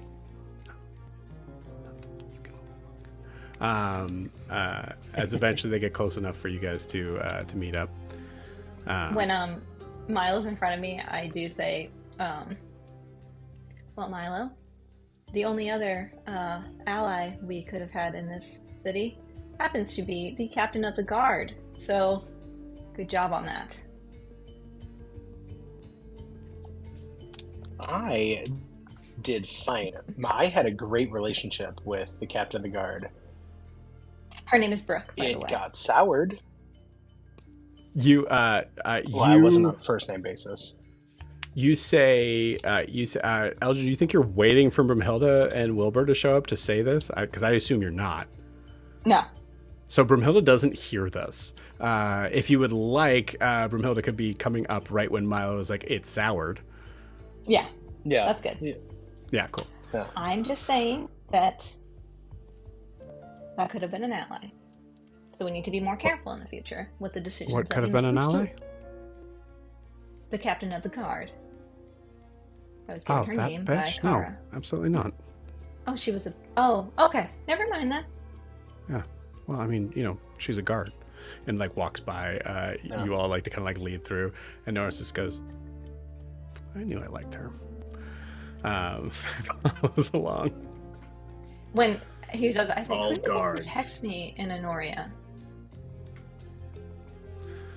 Yeah, okay. Yeah, no, that's you're right. I guess you're absolutely right. I don't need you to pander to me, but You guys move forward, and you see Huxley just being just a real dick, just leaning up against where the door is for the and he goes, finally, okay. Well, we get this meeting, right? what's your favorite food What? or drink? I have everyone else's, and I need to know yours. I'm an adult. I don't think. I agree, favorites is kind of ridiculous. I mean, you like what you like, but what do you prefer to eat? Eldrin, you got that. Mine's fried chicken, right? Yes, Milo, I've seen you take it out of your Okay. turban many a times. Okay, I wanted to make sure. Okay. Hey, if Faye you give just me some walks of your back in fried there. chicken, I'll trade you some of my bacon. I'm gonna roll something. We don't need to trade. I can, whatever you guys want is what I will. Yeah, you know what? The Procure. fried chicken I think would be pretty good on my pasta too. I'll take some of that. Oh, what if we got waffles and then we could do bacon, waffles, and chicken, and that would So be we want some sort of That's a like good point. breakfast for dinner sort of thing? Boiled potatoes for me. Oh, those Okay. go really well with that stuff, actually. I don't want any of that stuff. I just Well, if you change your Oops, mind, you're what's welcome that? to it. It'll improve your mood just slightly. I mean, regardless, the It's activities that it's we will be nutritious. No, the activities that we will be engaging tonight will invigorate all of you, and we will be in a better mood for it. Huxley looks at Saren, looks at Eldrin.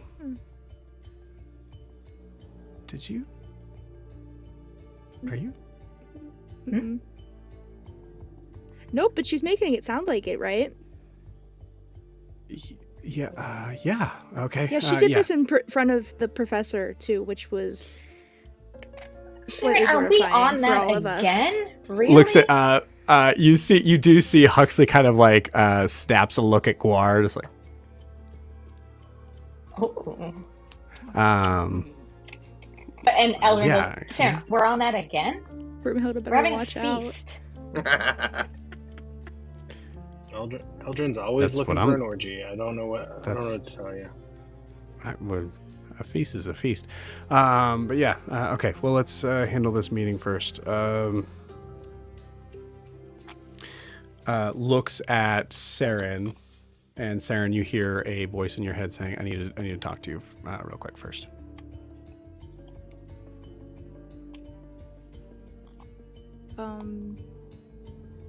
You guys go ahead inside.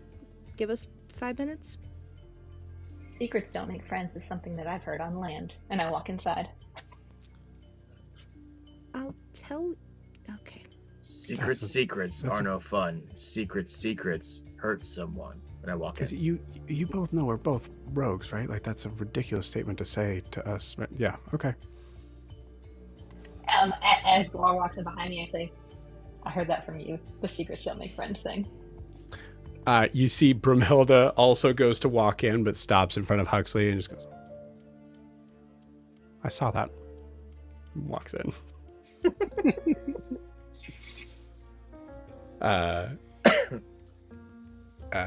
Yeah, so as you guys walk in, Huxley and Saren, you guys are standing outside for a second. As Huxley goes, follow me. I gotta show you something. And with that, we're gonna take our 10-minute break. We'll see you guys in 10.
And we are back. I think what we will do first is handle. It's not going to be very. It's going to be pretty quick. But we'll handle the Saren and Huxley thing.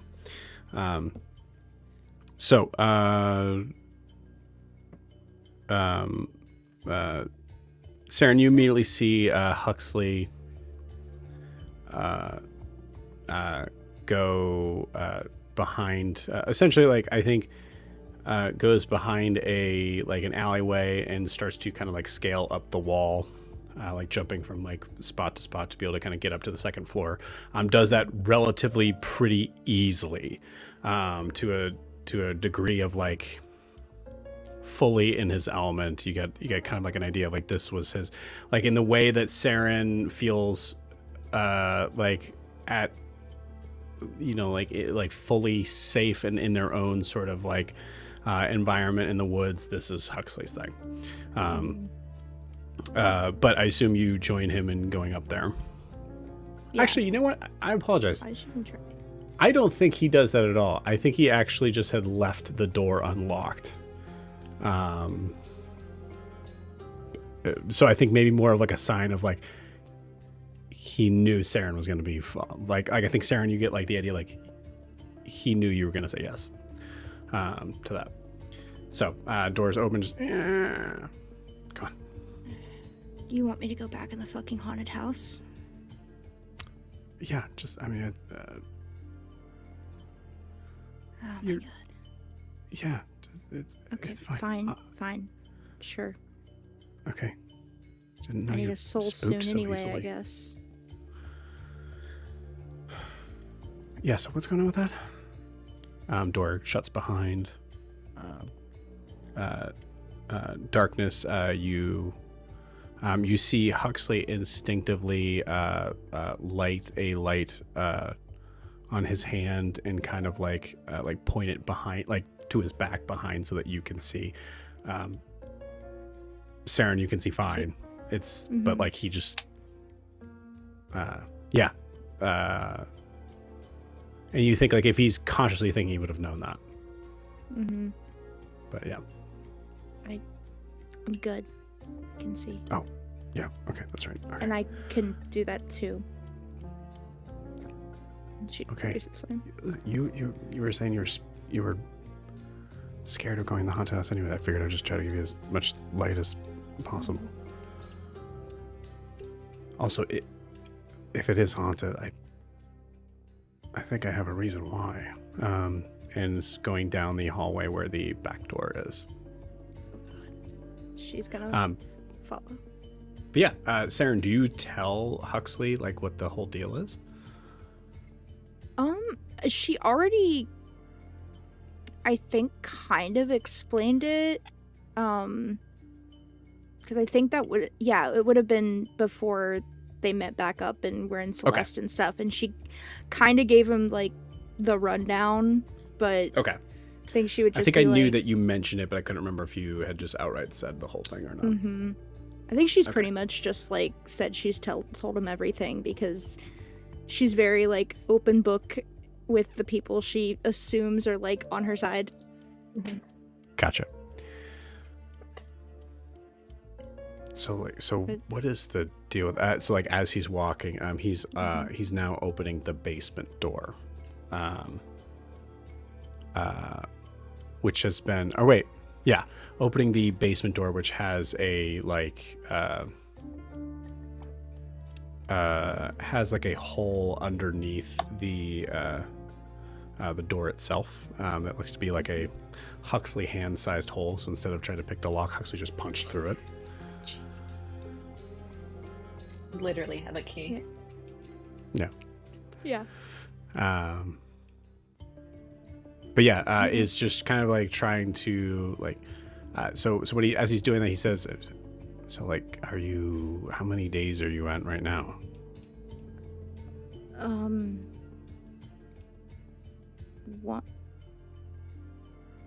One, maybe two.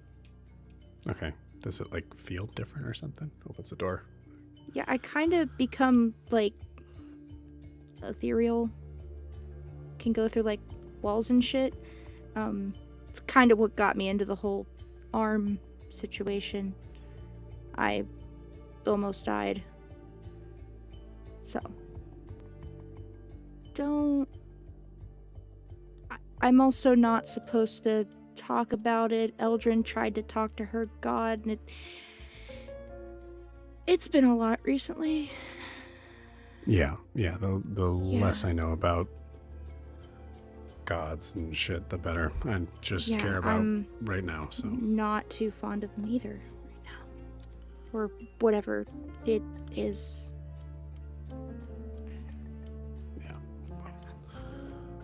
Yeah. Come on, AC. He goes down the steps here. You can hear the of the each step as it descends down into what looks to be a dark, musty storeroom. He kind of perches himself next to a post, and as you come down, and he says, "Okay, what do you see?" And he gives you a perception check. That is a 22. Cool.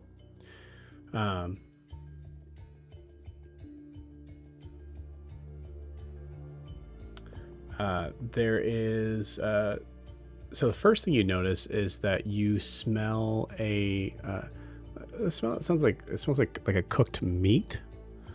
It still seems to be lingering in the air. It almost actually smells like it might have gone bad too. You notice that the storeroom underneath has about 4 shelves that are lined all the way around this cellar sort of room. It's one room cellar, but it goes about maybe I'd say 15 feet back and is about 15 feet wide. Or 20 feet back and 15 feet wide, we'll say. But as you look, first off, you see there is a number of different ingredients, things like that. It looks like there's a lot, anything that was left over, storeroom sort of stuff, perishables and unperishables are stuck in here. Some of the jars have labels, some of them don't.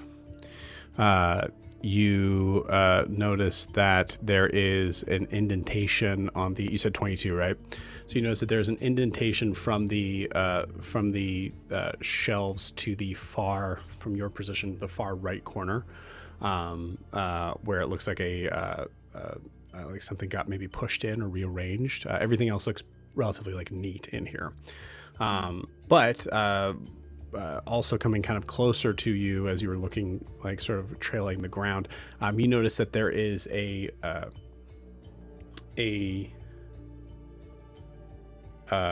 very large burn mark on the cement floor. It's about 5 feet wide, and you see that some of the burn mark actually is also on the bottom of the last stair. That it's very charred sort of thing, and it's right there specifically in that spot where you smell just the faintest sort of essence of burnt hair. Do you smell that too? Mm-hmm. Do wyverns burn things? No.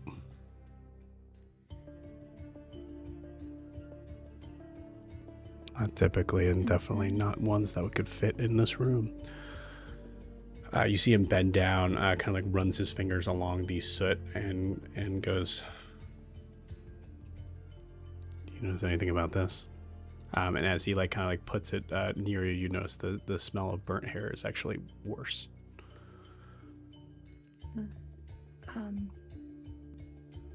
Do we think this was her husband? Or was it husband or boyfriend?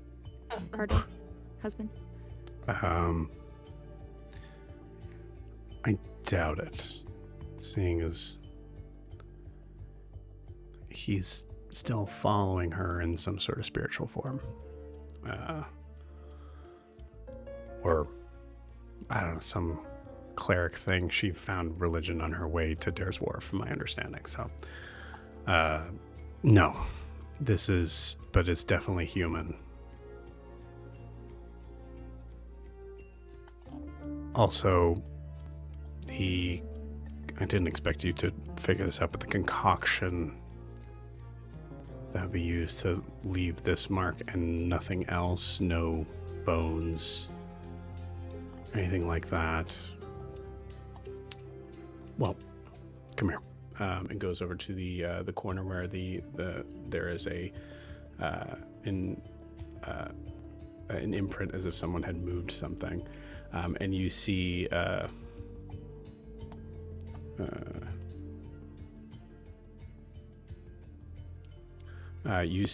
there is a label that is on the shelf, but not in a place that would make sense as far as like labeling the shelf. Like it's in a weird sort of spot, like maybe like on top of the wooden divider instead of like in front of it.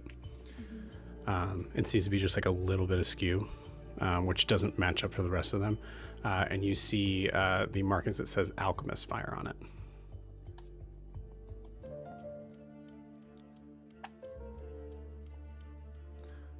There's no Alchemist Fire on the shelf. Hence the burn mark, I would assume. Mm-hmm. And I mean, Siobhan is not dumb, but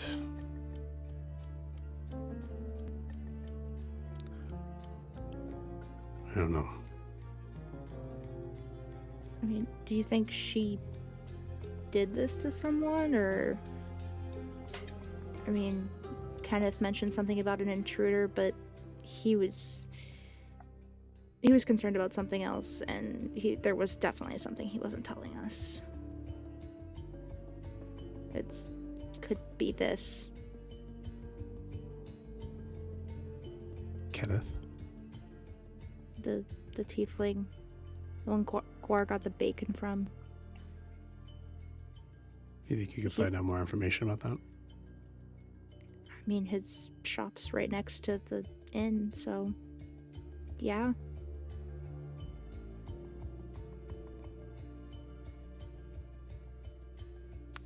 Yeah. This is weird. I imagine this has the feeling of not showing up in any reports.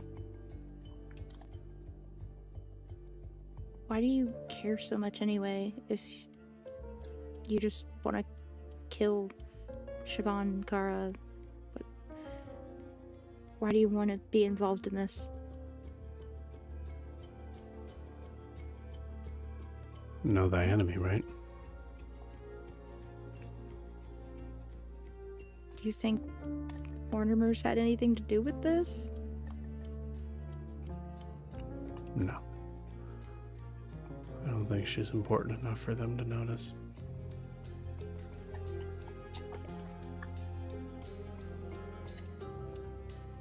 So, you'd rather deal with this than... like, don't we have other things to focus on? Yeah, sure, fine. I just thought you'd be... I mean, I think we should look into it, but we might have to go to the Ludus first. Did you go to the second floor? I'm sorry, what did you say? Did you go to the second floor? Yeah, I think we're in someone's room. It felt like something moved past us.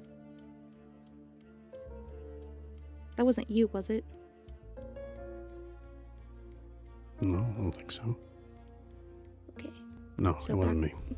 Back to this place is fucking haunted.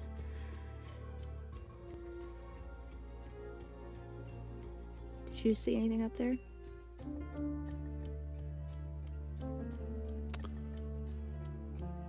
Just a cozy life, looks like.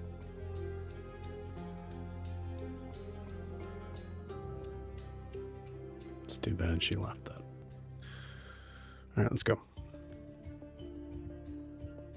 You see him walk up the stairs. She'll follow. Cool. Saren, you rolled a 22, so I will say you... I was going to say, before she goes up the stairs, can she kind of give a little look around and look at, like, the things that are labeled? Yeah, absolutely. I think there is a good amount...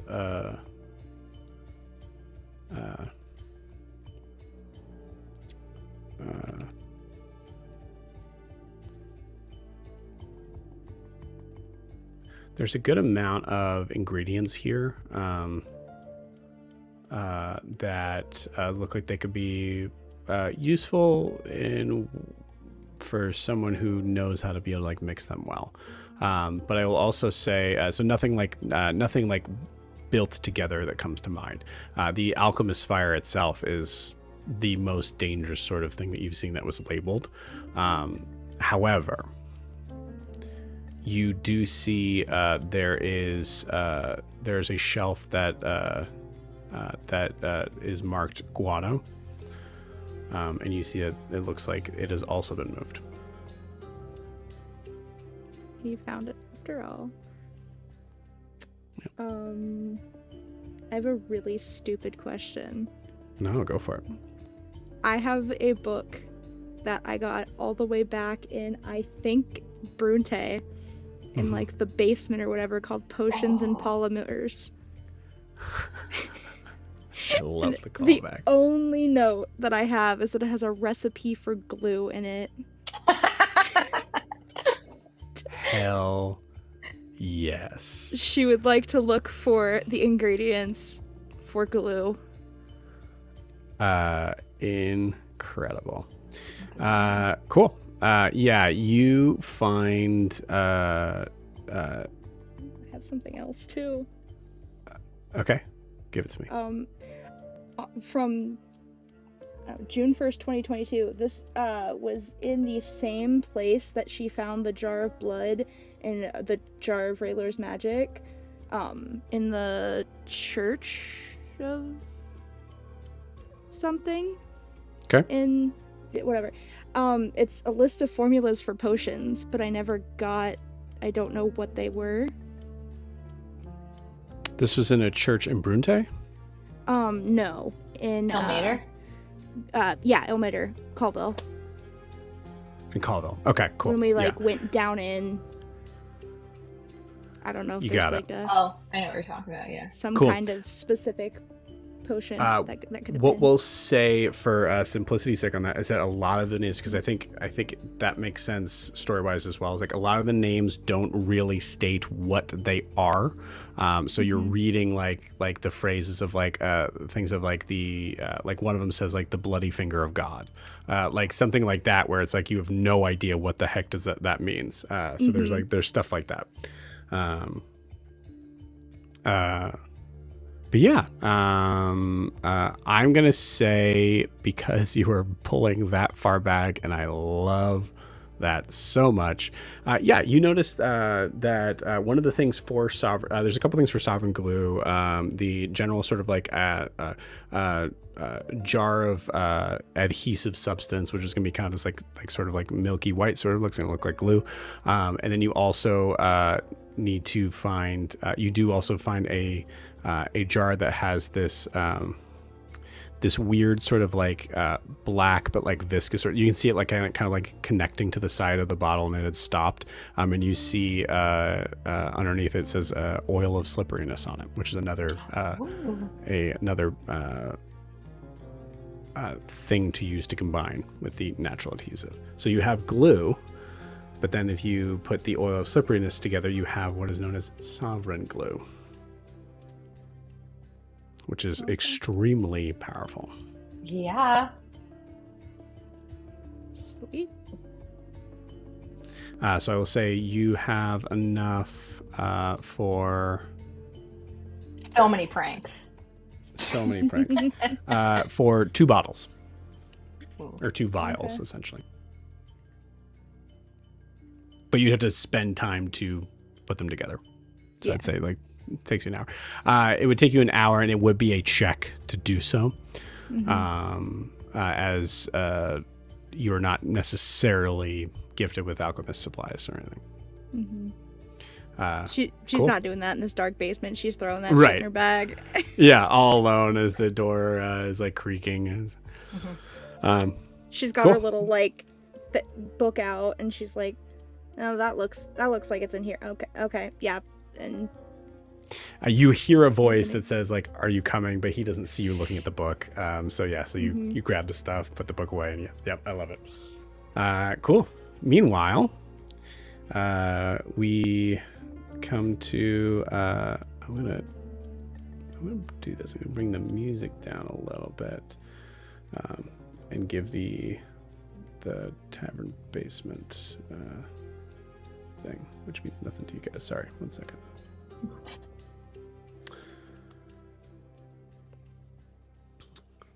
Cool. All right. So flipping back as you guys enter in, you see Kurt is there to greet you all. Oh, welcome back. Yes, you should pay for another night. Anything I can get you from the tap? Could we get I look at Guar to see if I'm saying this right. Could we get a pitcher of ale for the table? Just one? Oh, God. You order then. I tried. And then I go A over to the pitcher of table ale where for we're each supposed of us. I'll get a bottle of mead and another bottle of mead. Oh, okay. Yes, absolutely. Keep the tab open. Got it. A pitcher of ale for each of us being how many guests this evening? I look at Eldrin and Noros and I go, they could probably do one together. We're not having. We have things to do, Guar. They'll share one. One for, I point at Milo. One for my friend over there. Definitely one for my friend over there. I ignore Huxley. Is he there yet? He's not there yet. Okay. I ignore Huxley. I look at Brimhilda. Do I need an entire pitcher to myself? No. Can I just share? Oh, shit. She goes, I could just share yours. You could. But then I wouldn't have enough ale. So, Yeah, yes. She can share with Noros and I. She can. We will share this one, and then I'll take another one, and then another bottle of mead. Okay. Yes, very good. I'll bring it over to your table, two at a time. Thank you. Kurt, is it? Kurt, yes. Thank you. You're Short for Curtis. You're doing Bahamut's work. Oh, you mean Corlan's work? No, I meant Bahamut's work. I'm sure you mean Corlan's work. No, I definitely meant Bahamut's work. But if that's your god, that's great. I hope that he serves you. He? Yes. I hope he serves you well as well. Yeah, it's a he. Yeah. Oh, yes. Hello. I hope our gods are friends. Actually, that would be wonderful, wouldn't it? Well, Corlan does like to bend down to pick others up every once in a game. Can I roll to see if Persona likes Corlan? Sure. Right. Hey, we've had before where there are certain people where they worship gods that is not cool with Persona. True. Yeah. True. I'm sorry, Wilbur and me are both alive. Nat 20 for, I'm assuming it's a religion check. Yes. Nat 20 for 25. The dumbest Nat 20. Nat 20 is a ridiculous They're colleagues. thing to roll for this. We're proximity associates. Yeah, because it was Bill Mater that Persona wasn't cool with, right? Right. I think that's I think that's what we ended up deciding. And Corlan. Sappa, right? Yeah. Oh, for sure. for sure. Yeah. That's easy. Coralon. Dress up as the Huxley of gods. No, he's way How many worse. times are we going to make Joe say Coralon? Coralon is. Yeah. I think it makes sense that Eldrin, as far as the relationship between Coralon and Persona, is not really clear because Persona doesn't really talk about Coralon. It's very clear then to Eldrin. Yeah. Can I think about can I try to figure out if Bahamut likes Coralon? Sure. Yeah, go for it. Okay. I will say, as you're rolling, we're going to carry over that nat 20 though. One of the funny things is that you know that this Curtis doesn't seem to know is that Coralon doesn't really adhere to any specific gender. He has appeared as both female and male. So for Curtis to be like, yeah, him, is not technically correct. He's an acolyte. I got a 21 on my religion check. Okay. Cool. Eldrin says, Persona's never really spoken much to Coralon. I'm sure they are a very giving god. You must be so proud. Giving God. Oh man. Well, we're actually there is a church that is that meets every morning right around 8 a.m. It might be a good idea for you to come by and maybe get I just start cracking up because I'm thinking about Eldrin being witness to. Yeah. Coralon has a very wide cape of accepting of all individuals. Weirdly, there's a moment with Guar where you're actually like Coralon and Bahamut do get along. Unfortunately, I think there's like a thing of like there is. See, you don't really like for Bahamut, you don't speak to Bahamut one-on-one. So there's a thing of like there's some things that maybe Guar wouldn't know, but what I will tell Mike is that Coralon sometimes can be depicted and favors dragons, and silver dragons is under the like things of like what Coralon favors. So I think how that would manifest for Guar would be that, yeah, I think actually this is the way we can kind of look at it, is that that Coralon thinks he's big shit. Right. Coralon thinks you don't know for sure if he is, but he definitely thinks he is. But Bahamut totally is, so it's fine. Yeah. Okay. Yeah, that's fine. Oh yeah, I look at Eldrin. Oh yeah, our gods are friends. That's pretty cool. As I said, Persona. I mean, he has other things to focus on. Real quick, Saren, I did order a pitcher for you as well. I just did not order a pitcher for Huxley. Cool. Perfect. But As you're talking about Coralon, gods are valid. And of course. there. And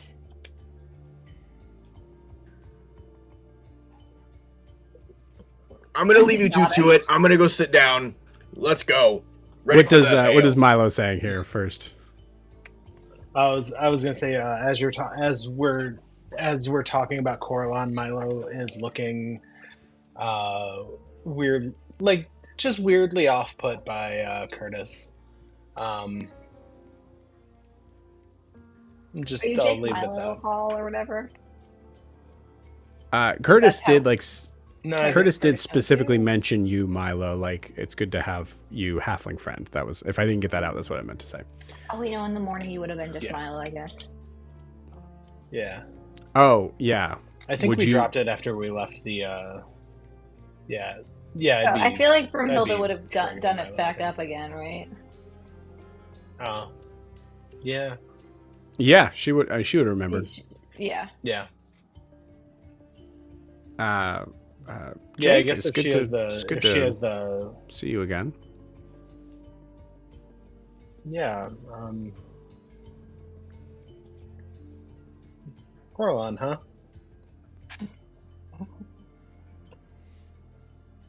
Well, he's not just for the elves.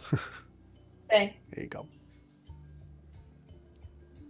I mean, sure. I mean, I'm not like the most religious, but like, I don't know, like, dude, like, just not into Yandala. Didn't treat you right.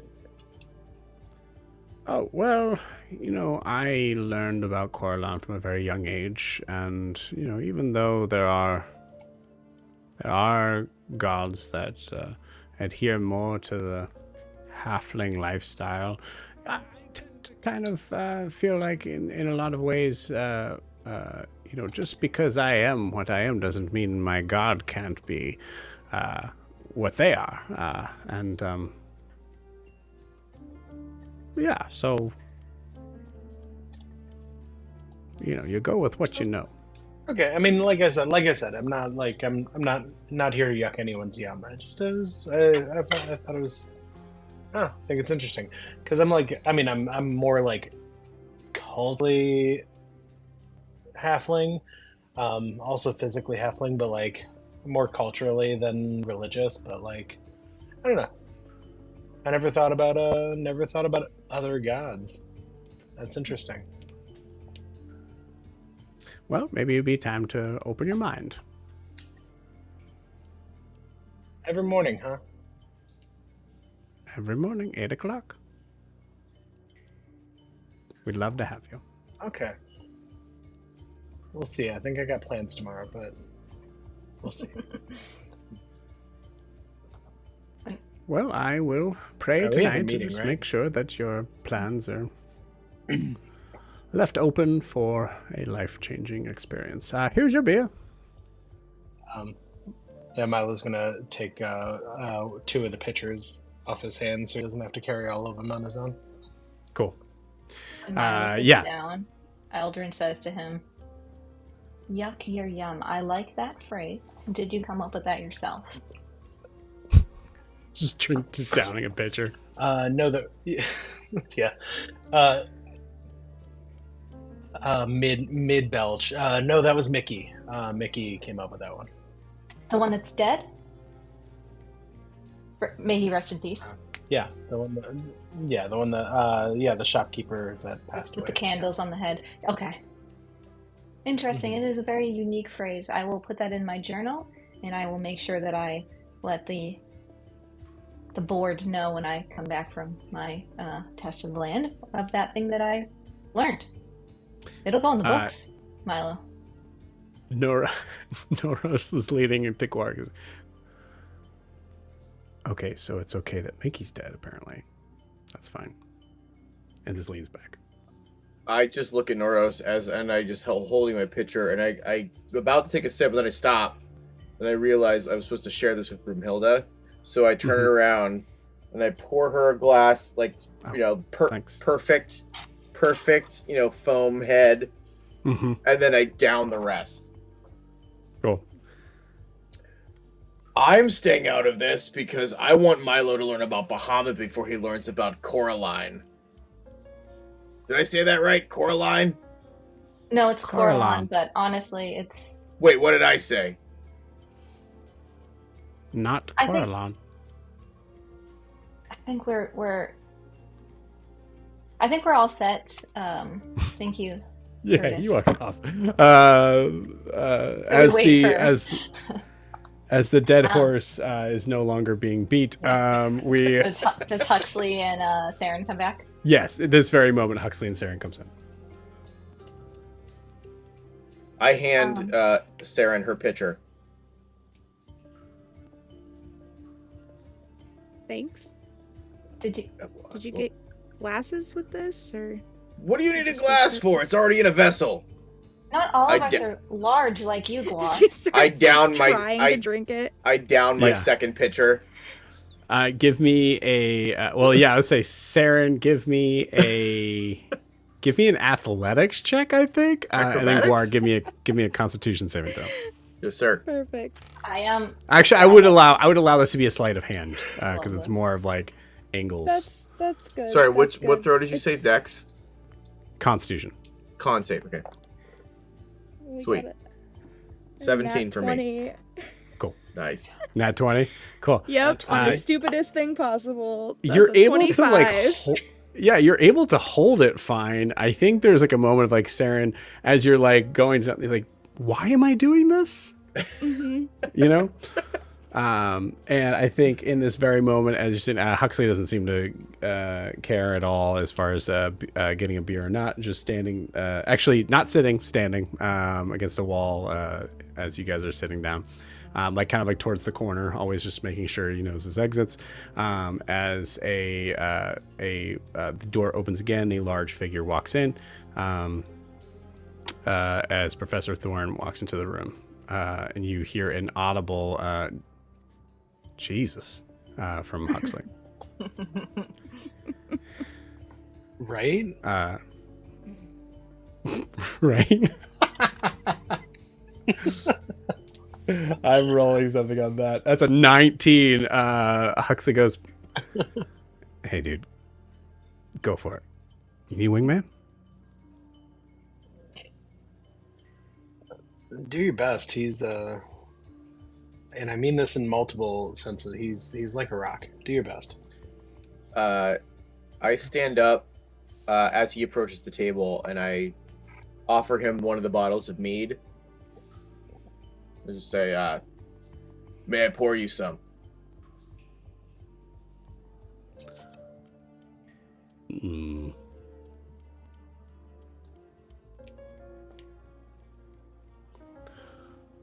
One glass wouldn't hurt. Hello, everyone. Excellent. Guar, there are just empty pitchers around you. It's only Saren who is holding up her own pitcher. So as Professor Thorne is looking around, like, so it's not clear that Guar downed these. It's just clear that there's empty pitchers around him. But seeing in Saren's hand, Milo has downed 2 as well.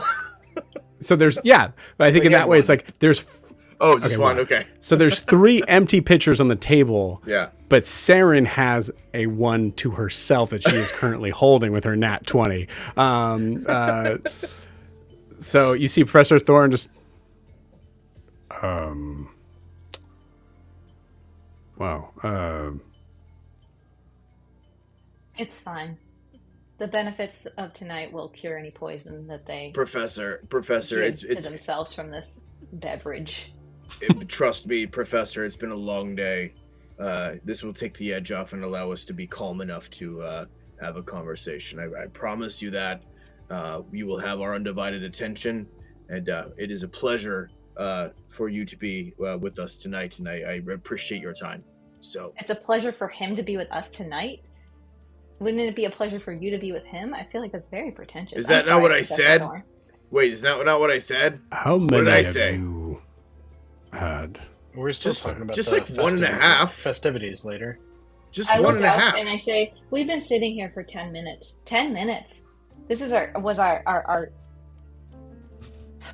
You see Professor Thorne turn and eye the door he just came in on right now. I've only had 1.5, Eldrin. It's not a big deal.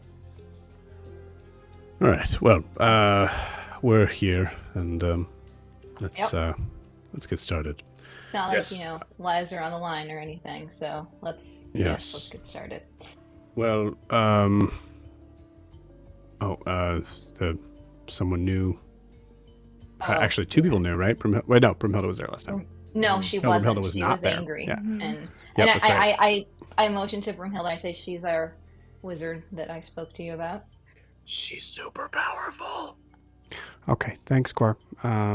Yes, Professor Thorne, my name is Brumhilda. I will be assisting where I can and making sure that everybody is able to do what needs to be done in a safe and harmless manner. She says harmless. She eyes Huxley just enough so that you guys see it, but hopefully not Professor Thorne.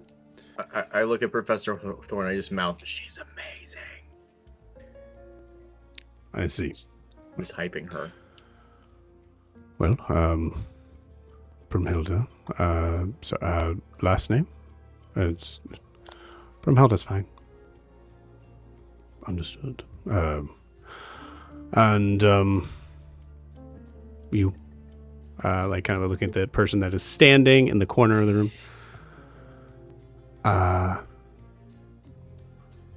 Hi, I'm here for when her plan fails. Or yours. Whoever's thinking they have a plan. Yeah, he's got a metal hand. We thought he'd be helpful. That's Huxley, by the way, since he couldn't be bothered to introduce himself. You see, he actually doesn't mind the metal hand remarks. So you see, just like he just kind of does one of those with it. Nice. No, you remind me of some of my students. You see him kind of take a seat. And I think in this moment, we'll say there's a certain RP that would be taking place, but the idea here is to make sure the plan is solidified. So he is helping out where he can. So in this way, it's if there's checks that need to be made, he's helping out with those checks or whatnot. Did he find out? He said he was going to find out if Grantelli was back. Right. And also about the underwater, like, moats too, which I don't think we're going to use, but it would be good to know. Cool. Yes. So he, thankfully, it sounds like Grantelli Mortimer is not going to be present in the Ludus for the next couple of days. That could change in an instant, though, but that's good. That. Of course. At least now. I trust the person I talk to, but that doesn't mean that she doesn't have her own mind, of course. So. Oh no, I'm saying it could change in an instant because she has the capabilities to. Right, I'm aware. Instantly. The factors around the moat, as you called it, it is not. It does not seem to. It seems to collect somewhere underneath the Pyre Mountains itself, as far as the idea of how it's able to flow freely is unclear, but there is seemingly no pathway of connection underneath the school that I was able to glean. Okay. Well, so our other question was, so if we go in under the guise that you are bringing into beasts for Magister Wavenian? I don't know if I'm saying that right. Larian doesn't know if she's saying it right. Eldrin definitely says it right. And I say, so... Magister Arwell Wervanian. Yeah, Wovenian. There you go. Wervanian, yep. Wovenian. And Eldrin says, our question is, we will have the cages for our friend here. I motion to Jake, Jill, and Hall Milo. And also to Wilbur, who is in his morning gear. And I say, did we tell him about Wilbur? I don't think so. Okay. He eyed Wilbur weirdly. Yeah. Like, just trying to kind of, I don't think you guys know because for sure. We weren't positive what we were going to use it for. I say, well, I suppose we need to all trust each other, but let me just say that our friend here can very much look like something that it would be very interesting to a professor of zoology to look at the moment. Your But it's not trust something we want to. is It's not something we want to talk about in public here. understood. Okay. But anyway, so our question about our the werewolf situation is: should Milo be Milo, or should Milo be a werewolf when he is brought in? Well, I imagine as far as recognition in, for everyone's sake, it might be best that that Milo shows up in his more feral form. That makes things a little bit Huxley easier. speaks up and goes, "Which one is that?" Actually, now's not the time. The werewolf form. Gotcha. Just clarifying. Anyway, so the plan then is for myself, Noros, and Brimhilda to come with you and bring in these two beasts. I hate to say it that way. Would you be able to then get permission for myself and Brimhilda to use magic if we are in charge of these beasts? I was able to confirm that Doris would be, as she normally is, running the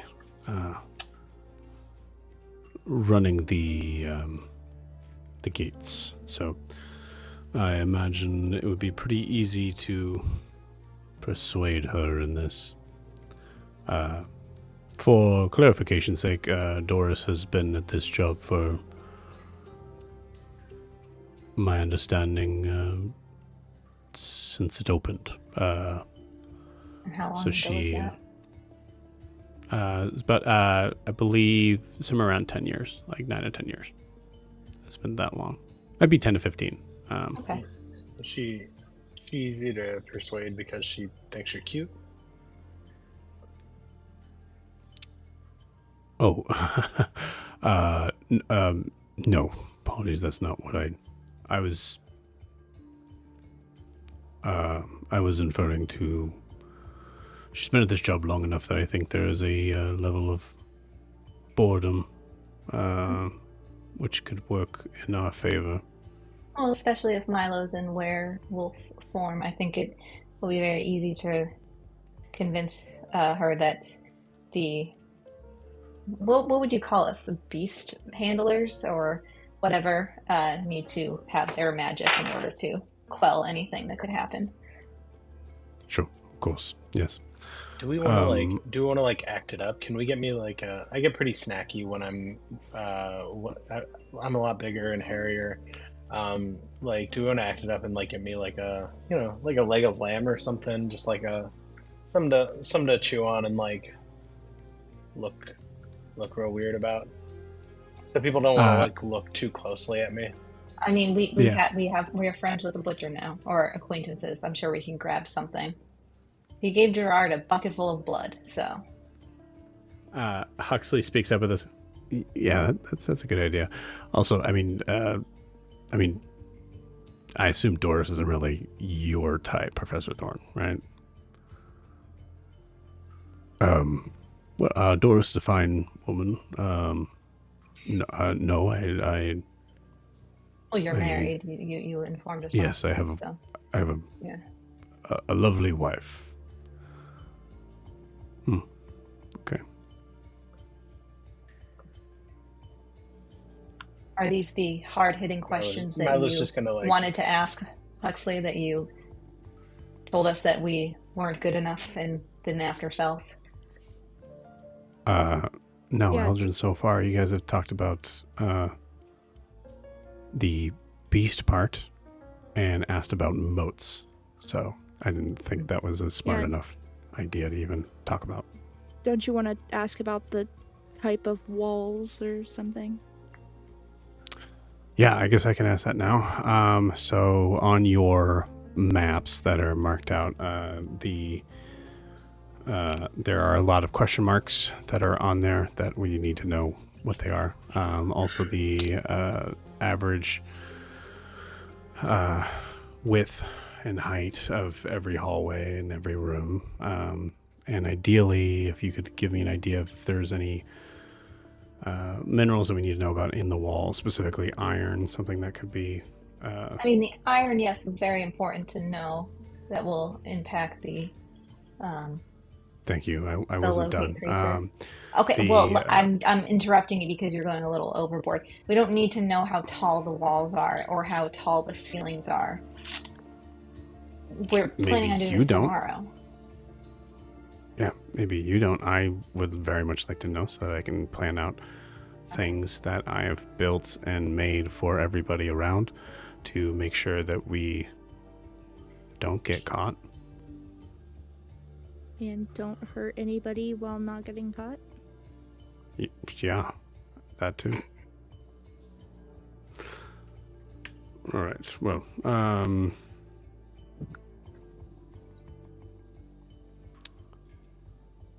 I don't believe there's any iron in the cinder blocks. I imagine they are made of the finest rock substance. I know they're not from the Paya Mountains either. They were brought in from, I believe, the shoreline of the capital itself. Wanky. The average height and width of the hallways, most hallways are somewhere between 30 to 50 feet high, width being, I would say, around 20 to 25 feet, enough for lanes of traffic of young students.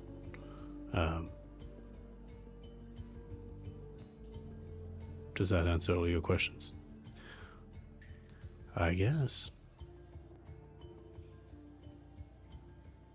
Looks at Eldrin.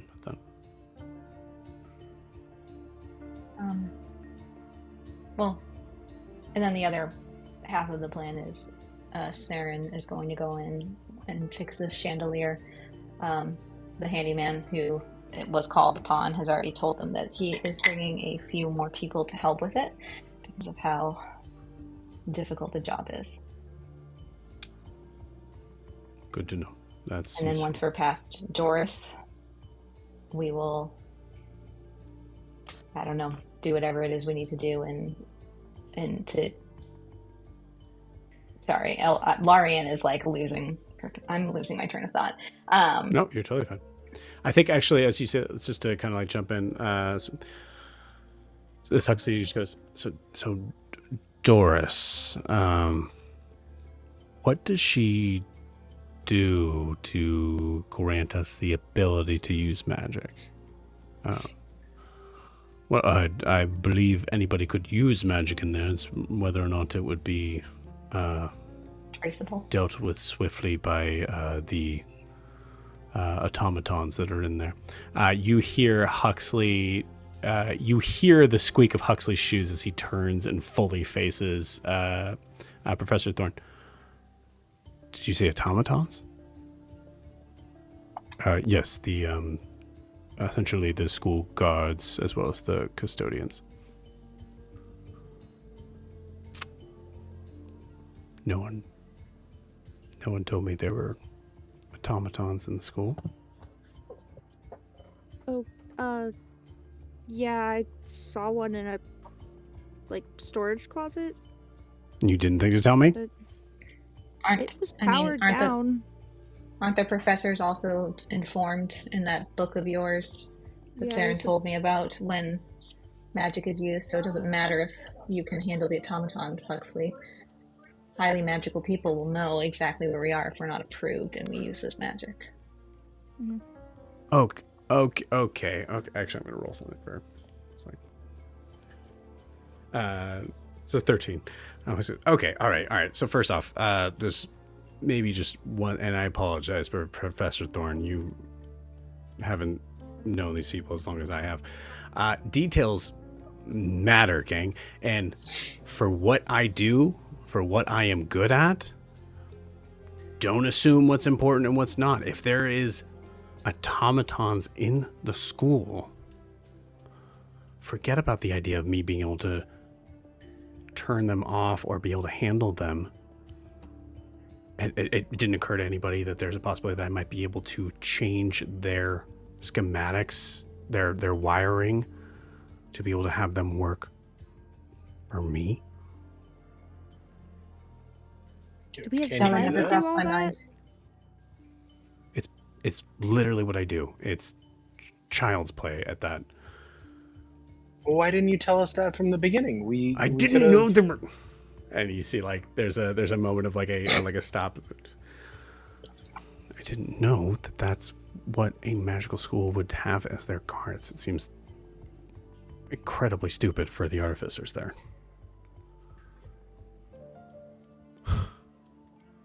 Okay. Do we know anything about these automatons?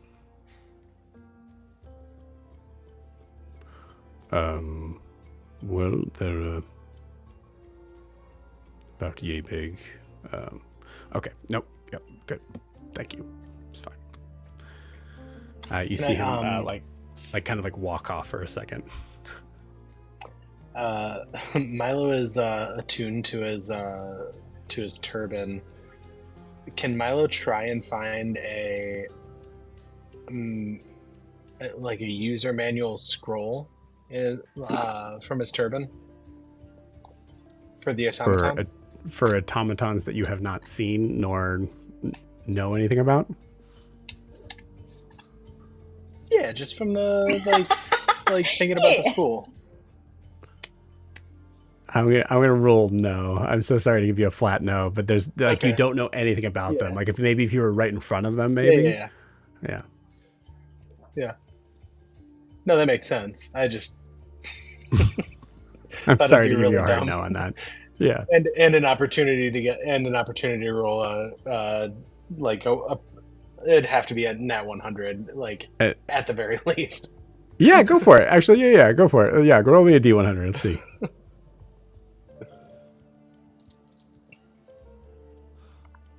Man, if my 10's crap. Alright, there's one.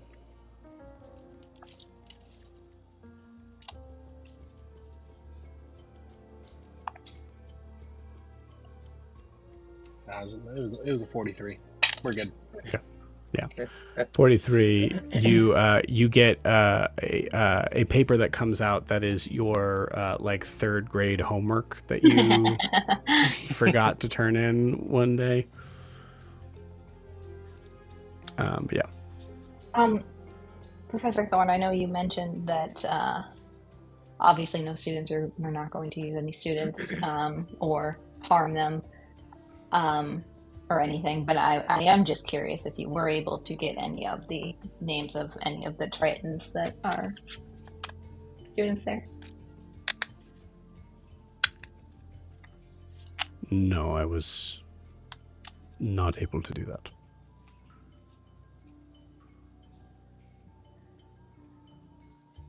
Okay. I mean, I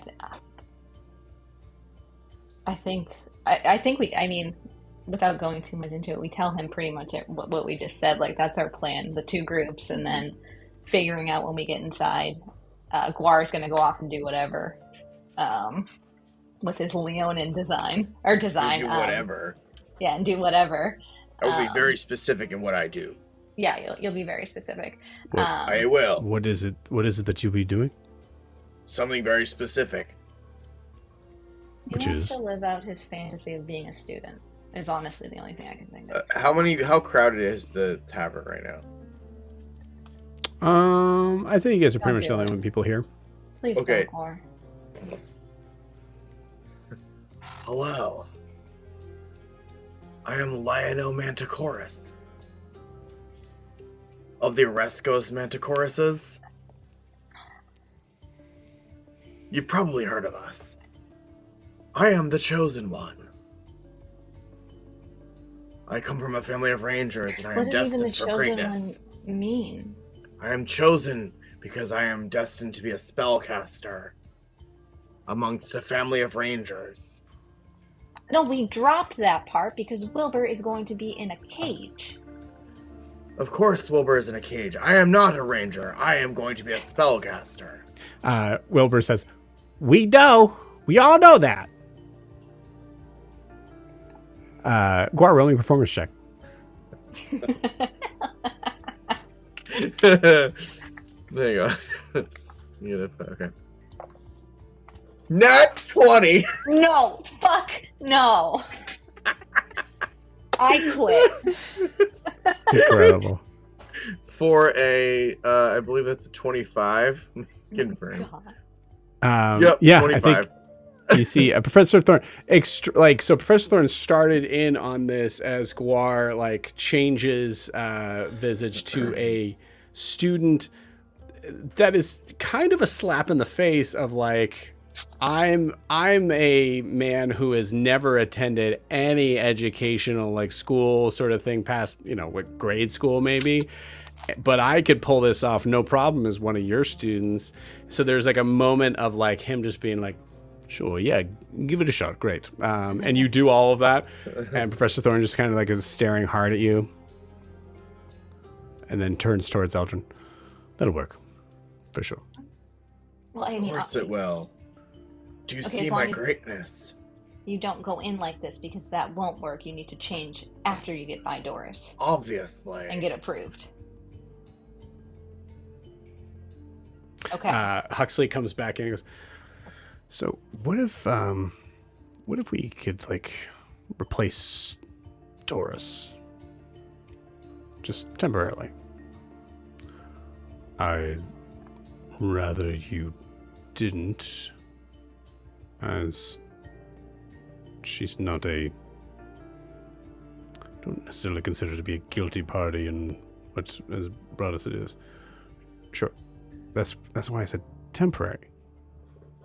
What do you have in mind, Huxley? Yes, what do you have in mind? Oh my god. I'm curious.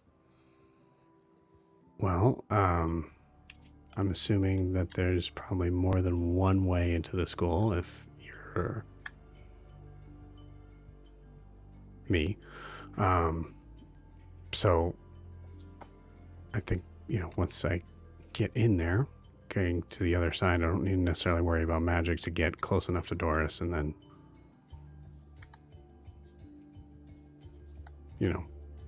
As long as somebody gives me approval for my magical abilities.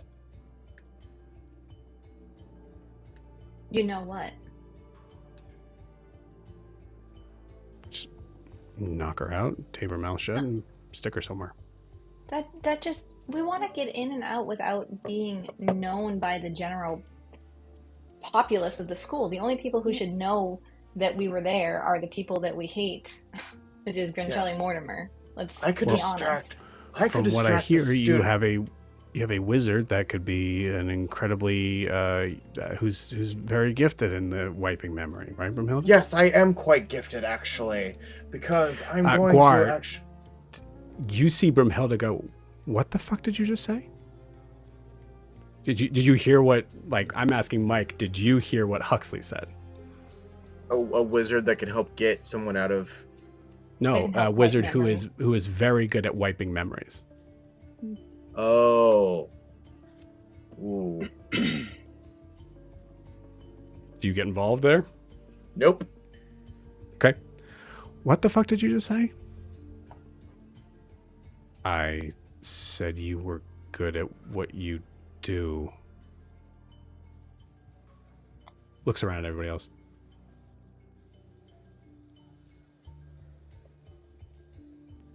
Swing and a miss. All right. And Okay. again, All right. We've had some She- miscommunications and misadventures in that Yes, area. and It might be something might not that be Brunhilde- a path we want to go down right now. It's something Brunhilde will do if she wants to do. It's not something that we are going to ask her to do. Yes, or of her own assume she- volition, obviously.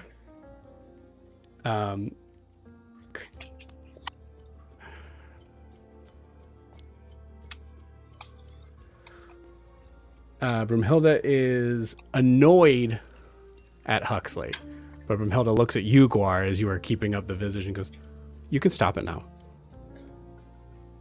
Oh, really? This isn't working for you? Fine. No, it doesn't work for any of us. Cool.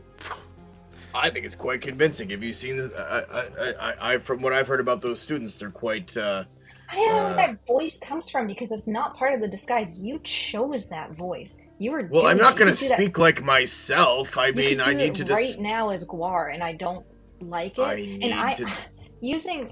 I don't want to yuck anyone's yum, as Milo taught me, but I don't like that. Well, then you are yucking my yum, then, because I'm not going to speak like myself. They'll recognize me if I have to change back later. Honestly, I mean, besides the accent, which is probably unnecessary, he'll fit right in. That's definitely a first year if I ever saw one. There's a level of arrogance, I would imagine, a level of desperation. I need to prove myself, so I'm going to act like I'm better than everyone else, so no one realizes how bad I am in magic. Desperation, for sure. See? So Norris and I will each be assigned to one of these beasts. Brumhilda, the idea was that you were a professor of some sort, or someone who is. I mean, you are very intelligent, probably the most intelligent of all of us. So you are someone who can speak to these animals. And I could potentially draw attention away from any faculty or students that might be suspicious. Well, you're going with Saren's group to start. Guar, and I can break out of the to... cage and just cause chaos. We need to just stay in our little groups once we're past Doris so that I can get out my group and Brumhilda can get out her group if need be. Saren, what did you say? Sure. Guar, you're gonna have to pretend to be a maintenance worker. You know that, right? Till we get past Doris. I understand. I'm just really excited. I've been thinking about this character for a long time. Ever since I met Titian, he's very imposing. You just had this character in mind for just something? Like, it's not like we had this plan to infiltrate since then. Like, well, ever since I could. Who does that? Me. I do. You mean you've been making up stories about this character and it's fun. Well, you don't ever do that. You don't ever imagine different scenarios and you just had like a side character in your back pocket for just in case. That's a weird. Listen, ever since I was able to disguise myself at will, since Celeste came into my life, I just looking for a reason to do something more, meatier. I've done things here and there to distract. I've turned into a guard. I wanted something where there's a backstory and there's some emotional weight to the story and the character. Once we're done with all this, if we survive, are you going to join the theater, Guar? Because I'm not coming to one of your plays, no matter how much you ask me to. All right. Well, it seems like we have everything in order that we. Of course, need to have, Professor. I would just remind you all that you have lives that are at risk, as do I. And I imagine that I am respecting the understanding that you are doing this for the good of all, not just yourselves. I look at the professor dead in the eyes. Professor, we would not be doing this if the fate of Imea was not at stake. We would not disturb your school in any way, shape, or form. Glory holds no currency with us. Yes, glory holds no currency. Did you? No, I'm not fighting. I'm not fighting. On what? I also know, in addition to my healing spells, I'm also quite good at a mending spell. Huxley is no. Cheap tricks. I will say this: Mending Huxley's spells are behind, mouthing to Saren. Did he say glory hole? But Professor Thorne gets up. Right. Well, 7 a.m. then.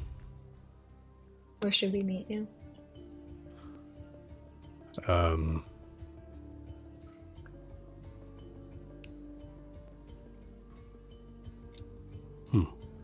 Well, perhaps the corner of the main street, right where you see the picket fence start to go off to the farms, which is basically like, so maybe like 10 minutes away. And at that point, we can put Milo and Wilbur into their cages, or are we waiting until we get to the school? I would recommend, just in case, as there could be prying eyes, that you, wherever you're leaving with them in the cage. I look at Wilbur, who I can't really see his eyes, and I just say, okay, I'm sorry, Wilbur. It's fine. It's not. Milo's It's gonna to not be okay. elbow Wilbur and say, "You ready to cause a ruckus in a cage?" If you bite me, I'm gonna fuck you up. Can you imagine a werewolf with lightning? I have a responsibility not to bite you. Yeah, if you bite me, I'm gonna fuck you up. There's remember- the Wilbur I know. I mean, I could. You're not bipedal, and you can't talk. Okay? I don't. Wait, which one of okay? us? All right. So I was hoping you said that, and then I was really hoping that eventually that word would just become clear. You don't. What? What does bipedal mean? Oh, you You can't don't walk stand on. on your hind legs. Yeah, you need to be on all fours. Like a dog? Like a. You see Gerard kind of like lift his head up. I look. Wait, where am I? A he's- cat? And I say, like what your species is based on, Wilbur. Fine. Yeah, there aren't many woodland creatures that walk on two legs.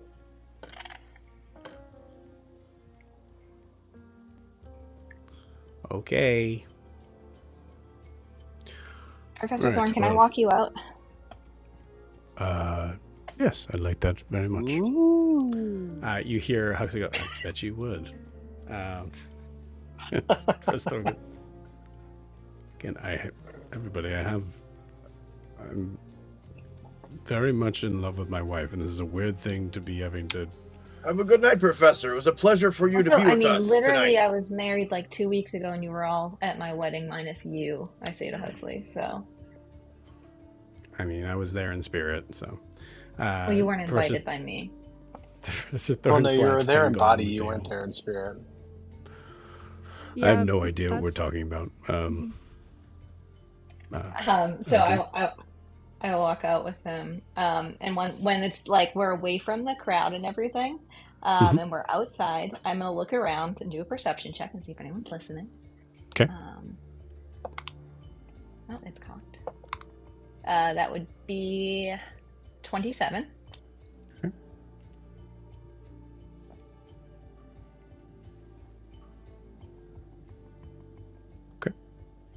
It seems like you're safe. Okay, I still speak low and I say, so that you're not surprised tomorrow, Wilbur's a wombat. I He gathered will. as much, Miss Okay, Enrath. I just want to make sure. And our idea is that he's not one of the sentient wombats that can, form words, and that would be a very interesting thing to study to try and understand the wombats that are wanted by Tall. I just didn't want to talk about that in the bar where anyone can hear. Absolutely. I fully understand and agree. Okay. There is one thing. It's clear that there's some dissension among your group, which I understand as sometimes what works best for certain groups, but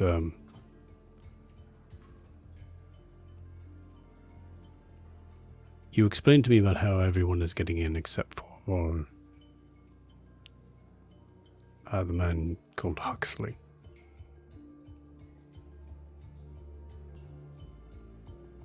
He has a vested interest because of Grangelli as well, and what she has done to ruin his life over the past however many years. But he is on a short leash, and he will be a great help, and I can assure you that he will not be taken off that leash. My brother's life, or peace and death, is at stake here. I wouldn't jeopardize that. I wouldn't imagine that you would. But if I may, I've been a teacher for some years and have had my fair share of students who try to provide excuses for things. There are some that I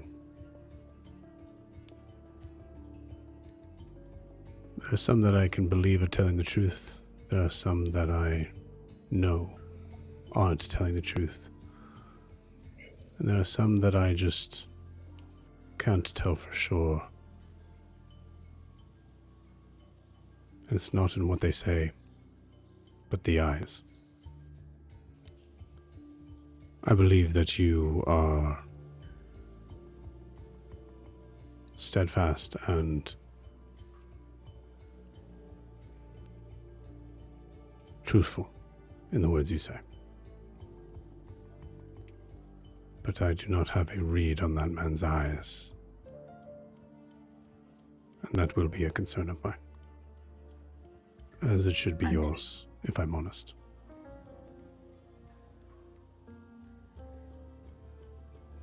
Understood.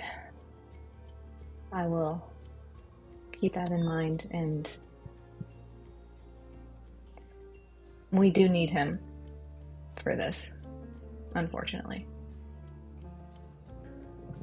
That is your choice.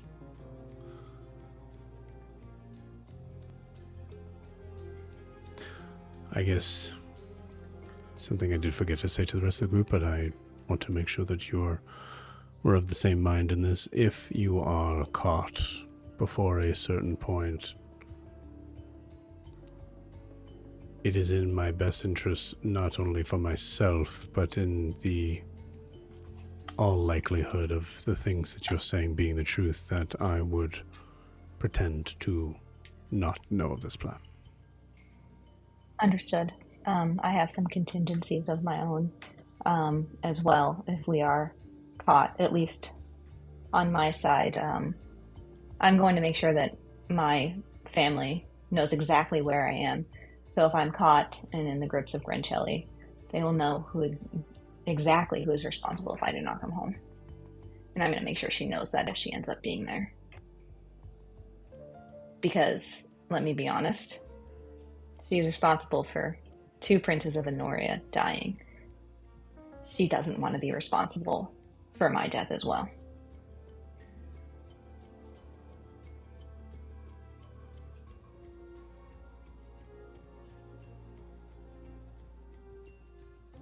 Then I guess for the safety of the students, it's best that you do not get caught. Agreed. Well, 7 a.m. And he goes and walks off. Eldrin, before you walk in, what's on your mind?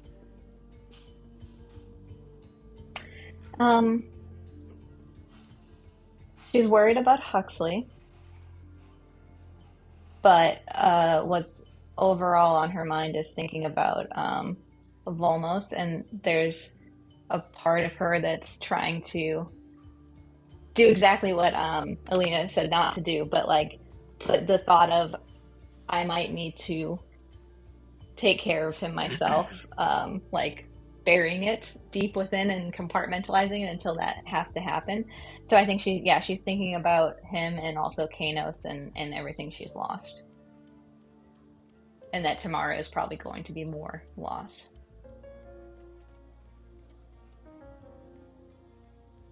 Okay. I'm going to message you something. Okay. That I will need you to not say to anyone else. Secrets don't make friends. They do between the DM and the players. Well, they don't, but you get what I'm saying. That one. Okay.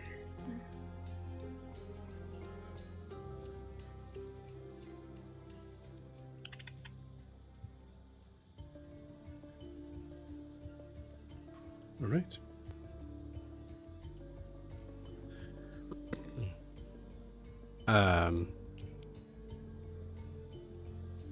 For the rest of you, as you all are sitting around finishing your beers,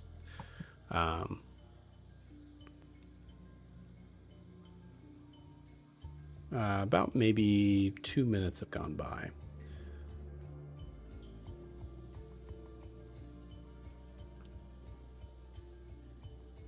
When Saren. Okay, never mind.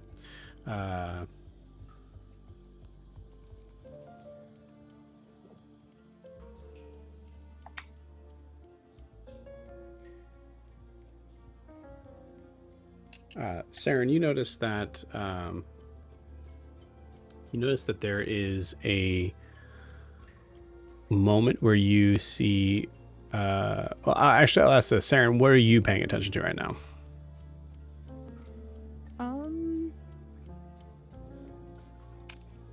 Yes, she's finishing her pitcher, and she's just kind of keeping an eye on Huxley, thinking about a question that she wants to ask him, similar to something he asked her. Okay. When he first got here. Cool. She sends him a little note that says, "Do you like me?"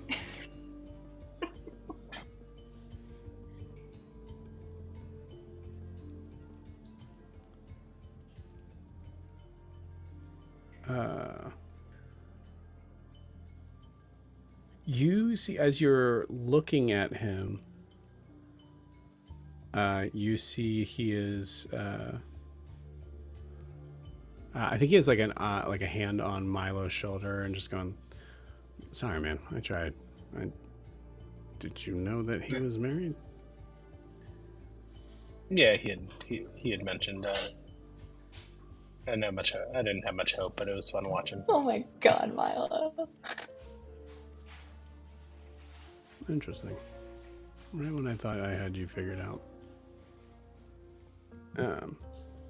Wild card, baby. You see him kind of like actually give like a little bit of a smile at that, and then you see his eyes dart to the door. He moves I was gonna follow his past. eyes. Yeah, he moves past you, kind of like almost like pushes you over in the idea of like moving as quick as he can as he is running to the door, pulls it open, and is saying on the other as inside on the side of the door, says to whoever's on the other side, "Who is that?"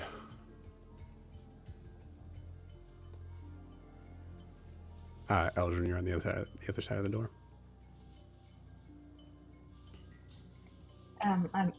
I look around. Do I see anything? You don't.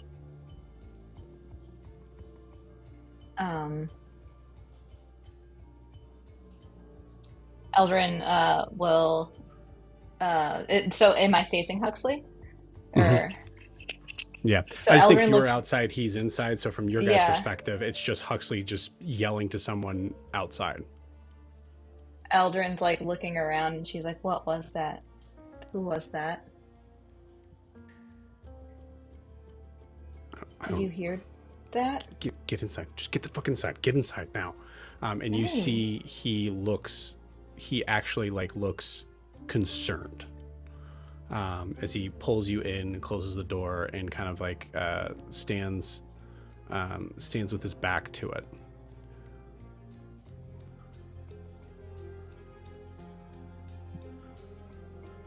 Seems to have like 1,000-yard stare for a second. How did you hear that? They whispered to me. How did you hear that? Who whispered? What was that? It's a voice.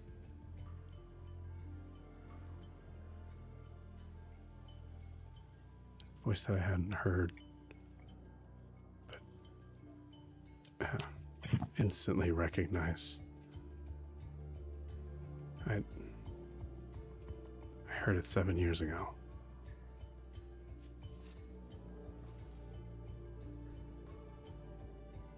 And with that, we're going to end tonight's session. We'll see you guys next week. Bye-bye.